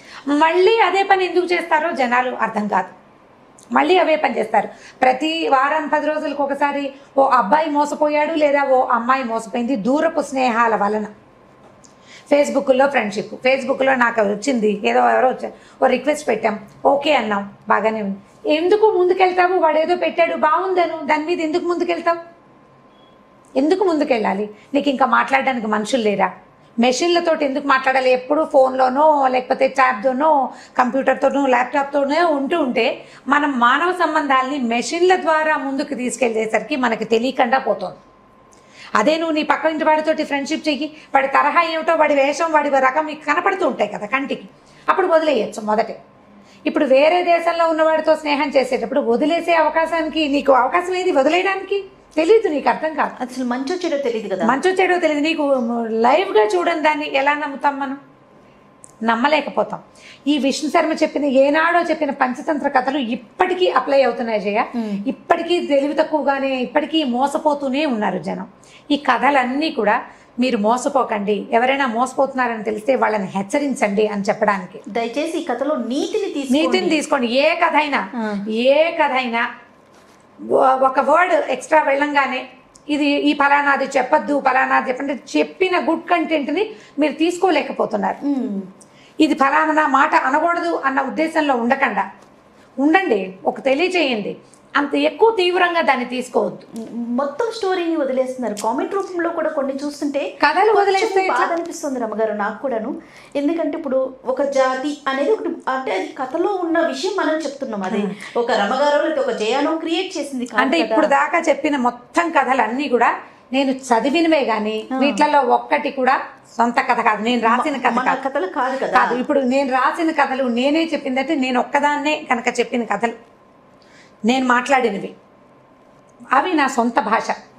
ఒక చిన్న కంటెంట్ని తీసుకుని దాని మీద నేను అల్లింది తప్ప అది ఏది నా సొంతం కాదు. ఇప్పుడు కథలు రాసినవి పెద్దవాళ్ళు ఎప్పటి కథలు వదిలేస్తున్నారు. ఈ వర్డే రాంగ్, ఇదే ఎందుకు తీసుకొస్తున్నారంటే మీరు దయచేసి కొంచెం బ్రాడ్ మైండెడ్ గా ఆలోచించండి. అంటే ఇప్పుడు కథను తీసుకోవాలి, ఇది కథనే తీసుకోవాలి. ఇప్పుడు జాతి గురించి అంటే జాతులు బయట వాళ్ళతో స్నేహాలు చేయడం ఎప్పుడు సేఫ్ కాదు. మనుషుల్ని చూసినప్పుడు స్నేహాలు తప్పకుండా. మనం అమెరికా వెళ్ళాం, అమెరికన్స్తో ఫ్రెండ్షిప్ చేయొచ్చు, వాళ్ళకి లైవ్గా వాళ్ళు మనకి కనపడతారు కదా. ఈ కథలో అయితే అదే ఫ్రెండ్షిప్ వరకు ఆగితే ఏదైనా వెళ్ళనుకుంటండి, అదే ఎక్కడైనా మంచి, అది ఎక్కువ వెళ్ళకూడదు, ఎక్కువ వెళ్ళకుండా జాగ్రత్త పడితే బాగుంటుంది. రైట్, థ్యాంక్ యూ రమ్మగారు. ఓకే జయ. ఈ వీడియో కనుక మీకు నచ్చినట్లయితే లైక్ చేయండి, షేర్ చేయండి, మరిన్ని వీడియోస్ కోసం మా ఛానల్ని సబ్స్క్రైబ్ చేసుకోండి. నమస్తే రమ్మగారు. నమస్తే జయ. రమ్మగారు, పిల్లలు కొట్టుకున్నప్పుడు ముందు వాడు మాట్లాడితేనే నేను మాట్లాడతానని అట్లా అనుకుంటూ ఉంటారు. తర్వాత మనం ఏదైనా పని చెప్పామనుకోండి, ముందు తను చేస్తే నేను చేస్తానంటారు. ఏదైనా పంతం పెట్టుకుంటూ ఉంటారనమాట. ఎదుటి మనిషి చేస్తేనే నేను చేస్తానని, వాళ్ళు నవ్వితేనే నేను నవ్వుతాను, వాడు నవ్వలేదు కదా నేను ఎందుకు నవ్వాలి అని అట్లా ఫీల్ అవుతూ ఉంటారు. పిల్లలు ఏమిటి, పెద్దవాళ్ళు కూడా, భార్య భర్తలు కూడా అంతే కదా. సారీ ఎవరు ఫస్ట్ చెప్పాలనే దాని మీద బోల్డ్ డిస్కషన్ అవుతుంటుంది. నువ్వు ఫస్ట్ నువ్వే మొదలెట్టావు కాబట్టి నువ్వే సారీ చెప్పాలి. అలాంటివి అవతల వైపు నుంచి సారీ వస్తే తప్ప సాటిస్ఫాక్షన్ ఉండదు అనమాట. చాలా మంది మనకి మామ్లో వచ్చిన మెసేజెస్ లో కొంతమంది మా పిల్లలు ఎక్కువ కొట్టుకుంటారు, అమ్మాయిలు ఇద్దరు అక్క చెల్లెళ్ళు రాక్షసులాగా కొట్లాడుకుంటారు, పిల్లి ఎలకల్లాగా కొట్టుకుంటారు మా పిల్లలు, వాళ్ళకి ఏదైనా చెప్పాలి, ఎలా చెప్పాలి. ఏవో చెప్తాం జయ, క్రమంగా పెద్దవాళ్ళు అయ్యాక మార్చుకోరు. ఇక కొన్ని జాతులు అంతే, వాళ్ళు అలాగే ఉంటారు. మనం చేసేది ఏం లేదు, ఏదో చెప్తాం కదా. చిన్నప్పుడు ఈ పంతాల మీద కథలు ఉండేవి. అంటే నువ్వు మాట్లాడాలంటే నువ్వు మాట్లాడాలని చిన్న మంచి కథ చెప్తాను చూడండి. అంటే మరీ పెద్దవాళ్ళకి కాదు కానీ పిల్లలకి చెప్పడానికి బాగుంటుంది. మనకు కూడా ఇది ఒక సరదా కథ, ఒక ఇన్సిడెంట్ చెప్పడానికి. ఓ భార్య భర్త ఉన్నారు, వాళ్ళిద్దరికి పేర్లు పెడదాం ఉండండి, సుబ్బమ్మ సుబ్బయ్య అనుకుందాం, ఈజీగా ఉంటుంది. అయితే ఈ సుబ్బమ్మ సుబ్బయ్య ఇద్దరు ఏంటంటే ఎప్పుడు పోట్లాడుకునేవాళ్ళు, నిరంతరం వాళ్ళు కలిసే ఉండేవాళ్ళు, అన్ని పనులకి కలిసే వెళ్ళి నువ్వు ఎత్తాలంటే నువ్వు ఎత్తాలి, నువ్వు పెట్టావు కాబట్టి నువ్వే తీయాలి, ఇలా ఎప్పుడు వాదన ఎప్పుడు పోట్లాడుకోవటమే. అసలు ఎంత వాదన అంటే అతి వాదన. వాళ్ళు ఆఖరికి కంచాలు ఎవరు పెట్టాలి, అన్నం ముందు నువ్వు ముందెందుకు తినేసావంటే నువ్వు ముందెందుకు తినేసావు, నేను వచ్చే లోపల నువ్వెందుకు తినేసావు, ఇలాంటి విషయాల మీద కూడా పోట్లాడుకుంటూ ఉండేవాళ్ళు. చుట్టుపక్కల వాళ్ళకి వీళ్ళ సంగతి కొంత తెలుసు. అయితే ఓసారి ఏమైందంటే ఈ సుబ్బయ్యకి మన బూరెలు తినాలని అనిపించింది. బూరెలు తినాలంటే ఏం చేయాలి, 4 వస్తువులు ఏవో సమకూర్చుకోవాలి. పల్లెటూరులో అప్పట్లో మనకి ఇప్పటిలాగా సూపర్ మార్కెట్లు పాడు ఏముండేవి, ఏవో చిన్న పొన్న కొట్లు ఉండేవి. ఆ కొట్లలో కూడా వీళ్ళ దగ్గర విరివిగా డబ్బు ఉండే రోజులు కావు. మారకం వేసుకునేవాళ్ళు. అంటే వీళ్ళ దగ్గర ఒక బస్త ధాన్యం ఉందనుకో, వస్తు మార్పిడి 2 గ్లాసులు బియ్యం ఒడ్లు పట్టుకెళ్ళి ఏదైనా బెల్లం ముక్క అలా తెచ్చుకునేవాళ్ళు అనమాట. అయితే ఇతను ఏం చేశాడు, బోళ్ళు వస్తువు ఎందుకు, మొన్నదేమో మనం ఇద్దరమే కదా, బూర్లు ఊరికే 4 బూర్లు ఎందుకు సరిపడా పప్పు అని ఆలోచించుకుని ఏం చేశాడు, కొట్టుకెళ్ళి అంత శనగపప్పు ఇమ్మన్నాడు. అంత శనగపప్పు, ఇంత బెల్లం, ఆ మాత్రం దాంతో నూనె, 2 ఏలక్కాయలు పట్టుకొచ్చి భార్యామణికి ఇచ్చాడు. బూరెలు తిందామే ఎంచక్క అని చెప్పేసరికల్లా ఈవిడ కూడా మామూలుగా అయితే తెడ్డమంటుంది కానీ బూరెలు ఆవిడికి ఆసక్తి, చాన్నాళ్ళు అయింది చేసుకుని. సరే ఏం చేసింది, సరే నువ్వు స్నానం చేసిరా, ఈ లోపల నేను బూరెలు వండుతానని వంట చేసేసుకున్నట్టుంది. ఆ పొయ్యి వేడి చేసుకుని మళ్ళీ ఏం చేసింది, శనగపప్పు ముందు నానబోసింది, తను మిగిలిన పనులు చేసుకొచ్చే లోపల శనగపప్పు ఉడికిచ్చి వార్చింది, బెల్లం కలిపి పూర్ణం చేసింది. అంత పూర్ణమైంది. ఎంత తెచ్చిన పప్పు ఎంత, అంతే కదా. అక్కడి నుంచి ఏం చేసింది, అంతంత పెద్ద బూరెలు, వాళ్ళ ఇంట్లో పెద్ద బూరెలు చేసుకునే అలవాటు. బూరెలకి పిండి చేసి చూస్తే 3 ఉండలు తయారైనాయి. సరే ఏం చేసింది, కాస్త బియ్య పిండి ఉంటే దాన్ని నీటిలో పోసి ఆ బియ్య పిండిలో ముంచి నూనెలో వేసింది. 3 బూరెలు తయారైనాయి. మూడే 3. మరి వాళ్ళు తెచ్చుకున్న పని ఎంత, ఒక్కొక్కటి అంతంతున్నాయి. ఉండేసరికల్లా ఈ 3 బూరెల్లో ఏమన్నాడు, భర్త గారి వచ్చాడు, ఎంత బాగున్నాయి బూరెలు, భలేగా ఉన్నాయి అని చెప్పేసి 2 నాకు 1 నీకు అన్నాడు.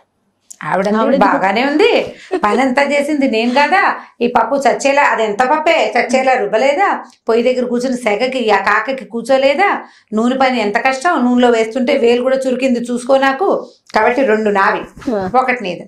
ఆయన అన్నాడు, అసలు బూరెల ఐడియా నాది మొదటిది, బూరెలకి సామాన్లు తెచ్చింది నేను, తర్వాత ఈ ఇల్లు నాది, ఈ పొయ్యి నాది, ఆ నిప్పులు నావి, అన్నీ నావే, కాబట్టి 2 నాకు 1 నీకు అనేసరికి ఈక దాని మీద రగడ పెరిగింది. అన్నాలు తినేశారు, ఈ బూరెలు రెడీగా పెట్టి కూర్చున్నారు. అయితే ఏమంది ఈవిడంది, క్షణం నోరు మూతపడదు నీకు, నువ్వు నోరు మూసి కూర్చో, అప్పుడు నీకు దక్కుతుంది లేదు. ఆయన అన్నాడు, అయితే నువ్వు నోరు మూసి కూర్చో చూద్దాం, నువ్వు మాత్రం నీ నోరు మాత్రం మూతపడుతుందా, నువ్వు తెడ్డమంటావు, ప్రతిదానికి కయ్యానికి కాలు దూవుతావు అని వాదించుకున్నారు. తర్వాత చివరికి ఏం నిశ్చయించుకున్నారు, ముందు ఎవరు మాట్లాడితే వాళ్ళకి 2, ఫస్ట్ ఎవరైనా నోరు తెచ్చి మాట్లాడేశారా వాళ్ళకి 2 బూరెలు, వాళ్ళకి 2 బూరెలు కాదు, మాట్లాడిన వాళ్ళకి 1 బూరె, ఎవరు ఎక్కువసేపు నిశ్శబ్దంగా ఉంటే వాళ్ళకి 2 బూరెలు, నువ్వు నోరు తెచ్చావా నువ్వు ఓడిపోయినట్టే అని పందెం పెట్టుకున్నారు. సరే బాగుంది, ఇద్దరు కామ్గా బూరెల్ని పక్కన పెట్టుకున్నారు, పడుకున్నారు. మధ్యాహ్నం అయింది, మాట్లాడకుండా కూర్చున్నారు. ఒకరితో ఒకళ్ళు మాట్లాడుకోవట్లా.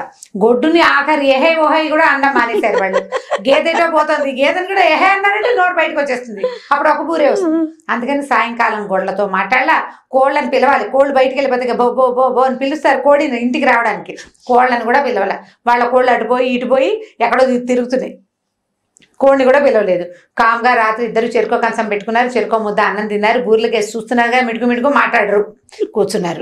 పోండి చీకటి పడింది, చెరో మంచం వేసుకుని నిద్రపోయారు. నిద్రపోతే మర్నాడు పొద్దున చీకటి పడి తెల్లవారింది, లేవలేదు వీళ్ళు. ఇంకా ఇంతలో ఏమైందంటే వీళ్ళు ఆవు రాత్రి వీళ్ళు సక్రమంగా దానికి వేసి చూడలేదు కదా, అది కట్టు తెంచుకుని పోయి పక్క వాళ్ళ చేలో పడేసరికల్లా వాళ్ళు ఆవును తోలుకొచ్చి తిట్టడం మొదలు పెట్టారు. ఆవును వదిలేస్తారా, అనరు, తలుపు తీయండి అనేసరికల్లా ఇద్దరు తలుపులు తీశారు. ఓయ్ అన్నారా, దొరికారే. ఓయ్ అనకూడదు, బయట నుంచి పిలుస్తుంటే మనం ఏమంటాం, ఉన్నామంటే ఉన్నానో ఓయనో ఏదో పలకాలి కదా, పలికితే దొరికేస్తాం, కాబట్టి పలకకుండా కూర్చున్నారు. తలుపులు తీసేసరికల్లా ఆ వచ్చిన ఆయన తెగ తిట్టాడు, వీడికి ఎక్కురమండు, ఆవుని కట్టేనండు కట్టలేదండు. ఏమమ్మా మీ ఆయన ఏం మింగాడు, ఆ బెల్లం ఏమంటారు మనం, బెల్లం కొట్టింది రాయల్లే, నువ్వు కూర్చుని నువ్వు సమాధానం చెప్పవేంటి, ఆవు సంగతి నువ్వు చూడలేదంటే ఈవిడే మిణుకు చూస్తే కిక్కురు మంది ఆవిడ మాట్లాడటలేదు, ఎన్ని విధాలు అడిగినా సమాధానం చెప్పలా. దాంతో వీళ్ళకేమొచ్చాయి అనుకున్నారు, జనం అంతా ఏమనుకుంటారు, వాతం చేసింది, వీళ్ళు ఏదో తిన్నారు నిన్న, నోరు పడిపోయింది భార్య భర్త ఇద్దరికి. ఇప్పుడు ఒకళ్ళకి పడిపోయింది అనుకో, వాళ్ళకి జబ్బు చేసినట్టు, ఇద్దరికి నోరు పడిపోతే వీళ్ళు తిన్న ఆహారమే విషాహారమో కలుషితాహారమో వాతమో పైత్యమో ఏదో చేసింది. అందుకని ఇట్లా బిగుసుకుపోయారు. అనరు అనరు, కదులుతున్నారు అటు ఇటు, రావట్లేదంటే నోళ్ళు పడిపోయినాయి వీళ్ళకి. దాంతో ఇక ఏం చేయాలి, అంతా తర్జన భర్జన పడుతున్నారు. పల్లెటూళ్ళలో ఏముంది, ఒక ఇంట్లో ప్రాబ్లం ఉంటే మిగిలిన జనం అంతా అక్కడ చేరతారు. వీళ్ళ పక్కింటి ముసలమ్మకి వీళ్ళ సంగతి బాగా తెలుసు, వీళ్ళు కొట్టు చావటం. ఒరే అది కాదర్రా, వీళ్ళ దగ్గర వీళ్ళకి ఒక వైద్యం చేయాలి వీళ్ళకని చెప్పి ఏం చేసింది, పోయి పొయ్యిలోంచి ఒక అంత కొరకచ్చ ఒకటి పట్టుకొచ్చి ఒక పుల్ల కాలిన పుల్ల పట్టుకొచ్చి ముందు ఆ మొగుడు చేతికి అంటించింది. సుబ్బయ్య చేతి కెవ్వమనడమో అన్నాడు. అనగానే ఈవిడ ఈ పెళ్ళాము సుబ్బమ్మ అంటుంది, ఏ నువ్వు ముందు మాట్లాడావు, 2 నాకు 1 నీకు అని అనేసరికల్లా ఈవిడికి ఏమర్థమైంది, ఓ దానికి 2 వాతలు పెట్టమంటుందని ఈ పక్కింటి మామగారు 2 చోట్ల అంటించింది. అమ్మో అని లబో దీపమని అరిచారు ఇద్దరు. ఒకటి చేయగలితే ఎవరెవరు అరిచేసరికల్లా ఆ మామ అడిగింది, మీరు మొహాలు మండ పొద్దు నుంచి బిగ తీసుకుని ఉన్నారు, మీ ఆవు కట్టు దించుకుని పక్క వాళ్ళ చేలో పడింది, వాడు తిట్టిపోస్తున్నా మాట్లాడరేమర్రా, ఏమొచ్చింది మీకు పోయే కాలం అని ఆవిడ తిట్టేసరికల్లా అప్పుడు ఈ బూరెల సంగతి చెప్పేసరికల్లా మీ బొందలాగా ఉంది, 3 ఇంతంత ఉండలు చేసుకునే బదులు 4 ఇంతంత చేసుకోవచ్చు. మొదటిది పోని చెరుకోటి తిని ఒకదాన్ని సగం సగం చేసుకోవచ్చు, అది చేయకుండా ఇది చేయకుండా మాట్లాడకుండా కూర్చుంటే ఎట్లా, ఈ పైగా ఈ పంచుకోవటం ఏమిటి కోతులు పంచుకున్నట్టు అని ఆవిడ తిట్టింది. ఊళ్ళో వాళ్ళందరూ తలా ఒక మాట అన్నారు, ఇంత బుద్ధి లేదు మీకు, ఇంతంత వయసులు వచ్చినాయి, ఇలాగైనా చేస్తారు, మాట్లాడకుండా ఉంటే మిగిలిన జనాలంతా ప్రపంచం అంతా ఏమైపోతుంది. 4 తిట్లు తిట్టి అందరూ ఎవరి దారిని వాళ్ళు పోయాక వీళ్ళిద్దరు మొహాలు చూసుకున్నారు. అవును హాఫ్ ఆఫ్ చేసుకోవాలని మనకి ఎందుకు తట్టలేదు, దాన్ని సగం చేసుకోవచ్చు. పోనీ ఆడది వండేటప్పుడు 2 మనుషులు ఉంటే చెరుకో 2 అని ప్లాన్ చేసి చెయ్యొద్దు, దానికి ప్లానింగ్ లేదు, తర్వాత ప్లానింగ్ లేదు. దాంతో ఇద్దరు ఏమనుకున్నారు, రాజీ పడ్డారనమాట. చూడు 2 వాతలు పడ్డాయి వృధాగా, నాకోటి నీకు 2ను, సరేలే నువ్వే తిను 2 అన్నాడు. నీకు 2 వాతలు పడ్డాయి, ఎందుకులే ఓ వాత తిన్నావు అనవసరంగా, నా వాళ్ళే కదా నువ్వే 2 తినండి. మళ్ళీ మొదలు స్టార్ట్, నువ్వు తినాలంటే నువ్వు తినాలి. కాసేపు అయిన తర్వాత పక్కింటి మామగారు వచ్చింది, ఒరే ఈసారి మీ ఇంట్లో సౌండ్ వచ్చిందంటే చంపేస్తాను, లేకపోతే వచ్చి ఆ కొడుకు నేను తీసేసుకుంటానంది. అనేసరికల్లా వీళ్ళు అయ్యి బాబాయ్ అనుకుని సర్ది కొడుగులు సర్ది బూరెలు రాత్రి చేసిన ముందు రోజు సాయంకాలం చేసిన మర్నాడు పొద్దుటికి బాగా సెటిల్ అయ్యి బాగుంటాయి, మధ్యాహ్నానికి బాగుండవు, పొద్దుటికి బాగుంటాయి. ఆ మాట అనుకుని చెరుకో సగం విరుచుకుని తిని మెల్లిగా పనిలో పడ్డారు. ఈ కథ పిల్లలకి చెప్పచ్చు. ఇలా పంతానికి పోకూడదు, మొదటికి మోసం వస్తుంది. ఈ పంతాల్లోకి వెళ్ళకుండా షేర్ చేసుకోవటం ప్రతి విషయాన్ని, కొన్నాళ్ళకి ఆటోమేటిక్గా షేర్ చేసుకోవాల్సిన అవసరం లేకుండానే మన పని అన్ని కూడా సెట్ అయిపోతుంది, మన పని సెట్ అయిపోతుంది. ఆ మాట చెప్పాలి పిల్లలకి, షేర్ చేయండి, షేర్ చేసుకోండి అని చెప్తూ ఉండాలి. కొట్టుకుంటారు అంటే కొట్టుకుంటారు పిల్లలు, కొట్టుకోకుండా ఎట్లా, పిల్లలు అన్నాక ఏజ్ గ్యాప్ ఎక్కువ ఉన్నా కొట్టుకుంటారు, ఏజ్ గ్యాప్ తక్కువ ఉన్నా కొట్టుకుంటారు. కొట్టుకోవడం అనేది కామన్. ఒక ఏజ్ వచ్చాక ఒక 13-14 ఏళ్ళు వచ్చాక తగ్గుతుంది. పెద్ద పిల్లలు కొంచెం పెద్ద పిల్లలు అవుతారు, చిన్న పిల్లలు పెద్దవాళ్ళు అవడానికి ప్రయత్నం చేస్తూ ఉంటారు. ఆ దశకు వచ్చాక తగ్గిపోతుంది. పైగా దూరంగా ఒక పిల్ల చదువుకి బయటికి వెళ్ళింది అనుకో, తర్వాత వెనక పిల్ల మీద జాగ్రత్త వస్తుంది, వాళ్ళకే వస్తాయి, క్రమంగా వస్తాయి. ఇట్లా తగాదాలన్నప్పుడు పిల్లల్ని డివైడ్ అండ్ రూల్ చేయాలి. ఎప్పుడు మనం అనుకుంటూ ఉంటాం, పిల్లల్ని డివైడ్ అండ్ రూల్ చేస్తే కనుక కంఫర్టబుల్ గా ఆటే గొడవలు లేకుండా మేనేజ్ చేసుకోవచ్చు. ఈ స్టోరీని బుర్రలో పెట్టుకోండి, ఎప్పటికప్పుడు ఈ కుడుముల కథ, ఈ కుడుములు అనకూడదు, ఏమంటారు పూర్ణాల కథ చెప్పుకోవాలి. చాలా బాగుంది రమ్మగారు, థ్యాంక్ యూ అండి. ఓకే జయ, ఈ వీడియో కనుక మీకు నచ్చినట్లయితే లైక్ చేయండి, షేర్ చేయండి. మరిన్ని వీడియోస్ కోసం మా ఛానల్ని సబ్స్క్రైబ్ చేసుకోండి. Welcome to our channel. ఈ రోజు మనతో పాటు స్టోరీ టెల్లర్ రమ్మగారు ఉన్నారు. నమస్తే రమ్మగారు. నమస్తే జయ. రమ్మగారు, చిన్నపిల్లలకి, ముఖ్యంగా చిన్నపిల్లల దగ్గర నుంచి ప్రతి ఒక్కరికి ఉంటుంది, మనం చిన్నప్పటి నుంచే కంట్రోల్ చేయాలి కాబట్టి నేను చిన్నపిల్లలు అంటున్నా. ఈర్ష్య, అసూయ, పక్కన పిల్లల్ని చూసి వాళ్ళకి అది ఉంది మనకి లేదు, లేకపోతే వాళ్ళు బాగా చదువుకుంటున్నారు నేను చదవలేకపోతున్నాను, వారి దగ్గర మంచి మంచి టాయ్స్ ఉన్నాయి నా దగ్గర లేవు, ఇలా ఈర్ష్య పడుతూ అసూయ పడుతూ ఉంటారు.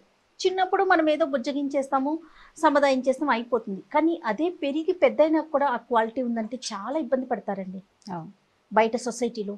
సో చిన్నప్పటి నుంచి మనం ఎలా కంట్రోల్ చేయాలి, దీనికి సంబంధించి మీ స్టైల్లో ఒక కథ రూపంలో చెప్దాం. ఈర్ష్య అసూయలు సహజమైన లక్షణాలు చేయాలి, అదేదో విపరీతమైన క్వాలిటీ అనడానికి వీలు లేదు, సహజంగా అందరికీ ఉంటుంది, అందరికీ ఉంటుంది. ఇప్పుడు ఓ వస్తువు ఏదైనా చూస్తే అబ్బా నాకు కూడా కావాలనిపిస్తుంది, వీళ్ళు ఎక్కడి నుంచి తెచ్చేసుకున్నారో అనిపిస్తుంది, అంటే ఒక తీవ్రమైన భావం కలుగుతుంది. ఒక క్షణం అయ్యాక ఏమవుతుందంటే బుద్ధి దాన్ని కంట్రోల్ చేస్తుంది. ఎలా వీళ్ళ దగ్గర డబ్బులు ఉన్నాయి వాళ్ళు కొనుక్కోగలిగారని కానీ, లేకపోతే తనకు సూట్ అయింది ఈ వస్తువు అందుకని వాళ్ళు వేసుకున్నారని కానీ, పెద్దయ్యాక నేను కొనుక్కుంటానని కానీ, అలా ఏదైనా బుద్ధి ఈ లోపల కలిగిన ఈ తీవ్రమైన భావజాలాన్ని అణుస్తుంది. ఈ భావం కలగకుండా దేనైనా చూస్తే ఆసక్తి కలగకుండా మనుషులు ఉండరు, చిన్నపిల్లలైనా పెద్దవాళ్ళైనా. కాకపోతే ఏంటంటే దాన్ని క్యారీ చేసి, ఈ కలిగిన తీవ్రమైన భావాన్ని క్యారీ చేసి ఎలాగైనా అవతల వస్తువుని సాధించాలని ప్రయత్నం చేస్తూ దానికోసం అవతల వాళ్ళని ఇబ్బంది అయినా పెట్టాలనే గుణాలు కనుక డెవలప్ అయితే కష్టం. పిల్లల్లో హిడెన్గా ఉంటాయి అవి. మనలో కూడా మనుషుల్లో దాచుకుంటాం కదా, నాకు కుళ్ళుగా ఉంది, నేను చూస్తే నాకు కుళ్ళుగా ఉందని ఎవరు చెప్పరు, నువ్వు భలే బాగున్నావు అంటారు. నీ మీద కలిగిన కుళ్ళుని వాళ్ళు దాచిపెట్టుకుంటారు. అవి లోపల దాచుకునే భావాలు కదా. పిల్లలు దాన్ని 2-3 సార్లు వాళ్ళు ఎంత బాగున్నారు అంటే అలా పదే పదే అనకూడదు నాన్న అని మనం ఏదైనా కొంచెం నచ్చ చెప్పగలగాలి. మనకే అలాంటి భావాలు కలుగుతున్నాయి అనుకోండి, బుద్ధిని సముదాయించాలి. మనం అనుకోవాలి, మనం చెప్పుకోవాలి. అంటే మనం ఎలా అంటే ఇప్పుడు దేనైనా చూడంగానే మనకి ఉద్రేకం, ఒక ఉత్సాహం వస్తుంది, కొనేసుకోవాలనిపిస్తుంది, తీసేసుకోవాలనిపిస్తుంది. అది మనకి అందుతుందా అందదా, మన వల్ల అవుతుందా అవదా అనేది మనం ఒక బేరీజ్ వేసుకుంటాం కదా బ్రెయిన్లో, ఎంతో కొంత ఆలోచిస్తాం. దానికి ఆలోచనకి సరిగ్గా పదును పెడితే ఒక 5-6 సార్లు అలా జరిగింది అనుకోండి, తర్వాత సారి అంటే 10వ సారి ఆ వస్తువు కనపడ్డప్పుడు ఉద్రేకం కలగదు. తీసేసుకోవాలో సొంతం చేసుకోవాలన్న ఉద్దేశం అంటే తీవ్రమైన భావం కలగదు, క్రమంగా పోతుంది. చాలా కాలం ఇలా జరిగిన తర్వాత దేనైనా చూస్తే అంత అతిగా స్పందించే లక్షణమే మనుషుల్లో ఉండదు. పిల్లల్లో కనపడుతూ ఉంటాయి, మనం వాటిని కంట్రోల్ చేస్తూ ఉంటాం. రకరకాలు చెప్తామా, అబద్ధాలు చెప్పకూడదు, సరిగ్గా ప్లాన్ చేసుకోవాలి, లేదా ఇలా చదువుకోవాలి, ఇలా మాట్లాడచ్చు, అవి చెప్తాం. ఆ కథల్లో భాగంగా ఈ ఈర్ష్యపడే వాళ్ళ కథలను కూడా మనం చెప్పచ్చు. మహాభారత కథలు చెప్తాం మనం. మహాభారతంలో దుర్యోధనుడు చాలా ఈర్ష్యాసూయ కలిగిన వాడు, అతని వల్లే ఇదా పాడైంది చెప్తాం కదా. అట్లా చెప్పడానికి బోల్డ్ కథలు ఉన్నాయి. ఓకే, ఒక కథ చెప్తాం. ఒక రాజుగారికి ఒక భార్య ఉంది, ఒక కూతురు పుట్టింది. ఆ కూతురు పేరు కలహంస, పాప పేరు. పిల్ల చాలా అందంగా ఉండేది. ఈ పాప పుట్టిన కొన్నాళ్ళకి ఆయన భార్య చనిపోయింది. పేరు అందంగా ఉంది కదా, కలహంస పేరు ఎంతో బాగుంది. అప్పుడు రాజుగారు ఏం చేశారంటే, పిల్ల పెంపకం కావాలి ఒకటి, రెండోది రాజులు భార్యలు లేకుండా ఉండటం అప్పట్లో విధానం కాదు, ఇది పాత కాలపు కథ. ఈయన ఏం చేశారంటే బాగా వెతికి ఒక అందమైన అమ్మాయిని పెళ్లి చేసుకున్నాడు. ఆవిడ పేరు రాజహంస. ఆవిడ అందంగానే ఉండేది, ఈ కూతురు అందంగానే ఉండేది. ఈ సవితి తల్లి కూతురు అంటే స్టెప్ మాము డాటరు పక్క పక్కన నుంచుంటే ఇంచుమించుగా అక్క చెల్లెళ్ళే ఉండేవాళ్ళు, కానీ తల్లి పిల్లలే అనిపించేవాళ్ళు కాదు. అంత అందగతి ఆవిడ అందంగా ఉండేది. అయితే ఏమైందంటే ఈవిడికి రాజహంసకి తను చాలా బ్యూటీనని అంటే ఏమనాలి, మహాసౌందర్యంతో బాధపడుతూ ఉంటుందన్నమాట. ఆవిడని చాలా అందగత్తనని ఫీలింగ్గా ఉండేది. ఈ కలహంసగా గోలండి, చిన్నపిల్లలకి నేను అందంగా ఉన్నానని అలాంటి ఉద్దేశాలు పెద్దగా ఏం ఉండవు, ఏదో ఆడుకుంటూ పాడుకుంటూ ఉంటారు. ఈ అందాన్ని పొగిడే జనాలు పెరిగాకే కదా సౌందర్యం మీద మనకి నమ్మకం కలిగేది. అలాంటి సిచ్యువేషన్స్ ఈ పిల్లకి ఇంకా రాలా. ఏదో 16-17 ఏళ్ళు వచ్చినాక అమ్మాయికి ఓసారి ఏమైందంటే ఏ వస్తువు పెట్టుకుంటే బాగుంటుంది, ఏ నగ పెట్టుకుంటే బాగుంటుంది అలా ఆలోచించుకుంటారు. మామూలుగా 7 వారాల నగలు అవి ఉంటాయి రాజుల కాలంలో. ఈ చీర మీదకి ఈ వస్తువులని ఇలా డిస్కషన్ పెట్టుకున్నారు. మాట్లాడుకుంటుంటే మీ ఇద్దరు ఒకళ్ళని మించిన ఒకళ్ళు అందగత్తెలు, మీ అంత అందగత్తె ఎవ్వరు లేరని చెలికత్తెలు ఎవరో మాట్లాడారు. మాట్లాడితే ఈవిడికి ఏం డౌట్ వచ్చిందంటే, నేను అందగత్తెని అంటున్నారు వీళ్ళు, ప్రపంచం మొత్తంలో నేను ఒకదాన్నైనా అందగత్తెని, అవునో కాదో తెలుసుకోవాలనుకుంది. అప్పుడు ఆ స్థానంలో ఒక జ్యోతిష్కుడు ఎవరో ఉన్నాడు. ఆ జ్యోతిష్కుడిని అడిగింది పాతకాలపు విషయాలు, ఈ కాలంలో ఉన్నది కాకుండా పురాతన కాలంలో విషయాలను కూడా చెప్పేందుకు ఎవరైనా ఉన్నారా మనకి అని అడిగితే ఇతను ఏమన్నాడంటే, మన ఊరికి ఉత్తరంగా బాగా ముందుకెళ్తేనండి ఒక పెద్ద చిట్టడి ఉంది, అందులో ఒక బావి ఉంది, ఆ బావిలో ఒక ముస్సలి తాబేలు ఉంది. తాబేలు మాట్లాడుతుంది. తాబేలుకి ముత్యాలంటే ఇష్టం. ముత్యాలు కనుక నూతిలో పోసి ఏదైనా ప్రశ్నిస్తే ప్రశ్నకి సమాధానం చెప్తుందని చెప్పాడు. సరే బాగుంది. ఈవిడేమనుకుందంటే, ఈ కాలపు అందగత్తె నేను, పురాతన కాలం నుంచి కూడా నేనేనా, ఇంకెవరైనా ఉన్నా, లేదా భవిష్యత్తు కాలంలో ఎవరైనా వస్తారా, భూత భవిష్యత్ వర్తమాన కాలాలని తెలియజేసే తాబేలుంటే దాన్ని కనుక్కోవచ్చు కదా మనం ఉన్నదని చెప్పాడు కాబట్టి అని ఓ రోజు ఈ కూతుర్ని వెంబడి పెట్టుకుని ఓ రథం 14-15 పరిచారకులతోటి ఆ నూతిని వెతుక్కుంటూ వెళ్ళింది. ఈ వీళ్ళున్న రాజ్యానికి ఉత్తరంగా ఒక పక్కన ఎక్కడో ఒక పెడగా ఒక పెద్ద అడవి, అందులో ఒక పెద్ద ఎలాంటి దేవదారు వృక్షాలు అవి ఉన్నాయంటే టేక్ చెట్లు అనమాట. పెద్ద పెద్ద చెట్లు అవి ఉండి చక్కగా శుభ్రంగా అందంగా ఉన్న ఒక తోట లాంటిది ఉంది. ఆ తోటలో ఒక పెద్ద బావి ఉంటే వెళ్ళారు వీళ్ళు. అక్కడికి వెళ్ళి చప్పట్లు జరిచి చూశారు బావిలో ఏముందో చూడడానికి. మామూలుగా ఈ బావి పైనుంచి ఏదైనా బావిలో కనుక తాబేళ్ళు ఉంటే మనం ఒక రాయి వేసామనుకోండి, అదేంటో చూడడానికి తాబేళ్ళు బయటకు వచ్చి మొహం తలకాయ ఇట్లా పైకి పెట్టి చూస్తాయి. లోపల ఉండే తాబేలు ఎలా కనపడుతుంది మనకి, టాటాయిస్ అంటే పైగా ముసలిది అనేసరికి బాగా ఇంత పెద్దది తాబేలు కాస్త పైకి చూసింది. చూసేసరికి ఈవిడ ఏం చేసింది, తీసుకెళ్ళిన సంచులోంచి దోసెడు ముత్యాలు ఎత్తి ఆ బావిలో పోసింది. పోసి దండం పెట్టింది. నువ్వు చాలా గొప్పవాడివిట, నువ్వు ఎంతకాలం నుంచో బతుకున్నావుట, మరి నా ప్రపంచంలో అందగత్తెలు ఎవరు, నేనేనా అందగత్తెని? ఇంకా ప్రశ్న ఇంకా రాలా, ఇక్కడ దాకానే ఆగింది. నేనేనా అందరికంటే అందగత్తెని అని అడిగింది. అడిగేసరికి నువ్వు కాదంది తాబేలు.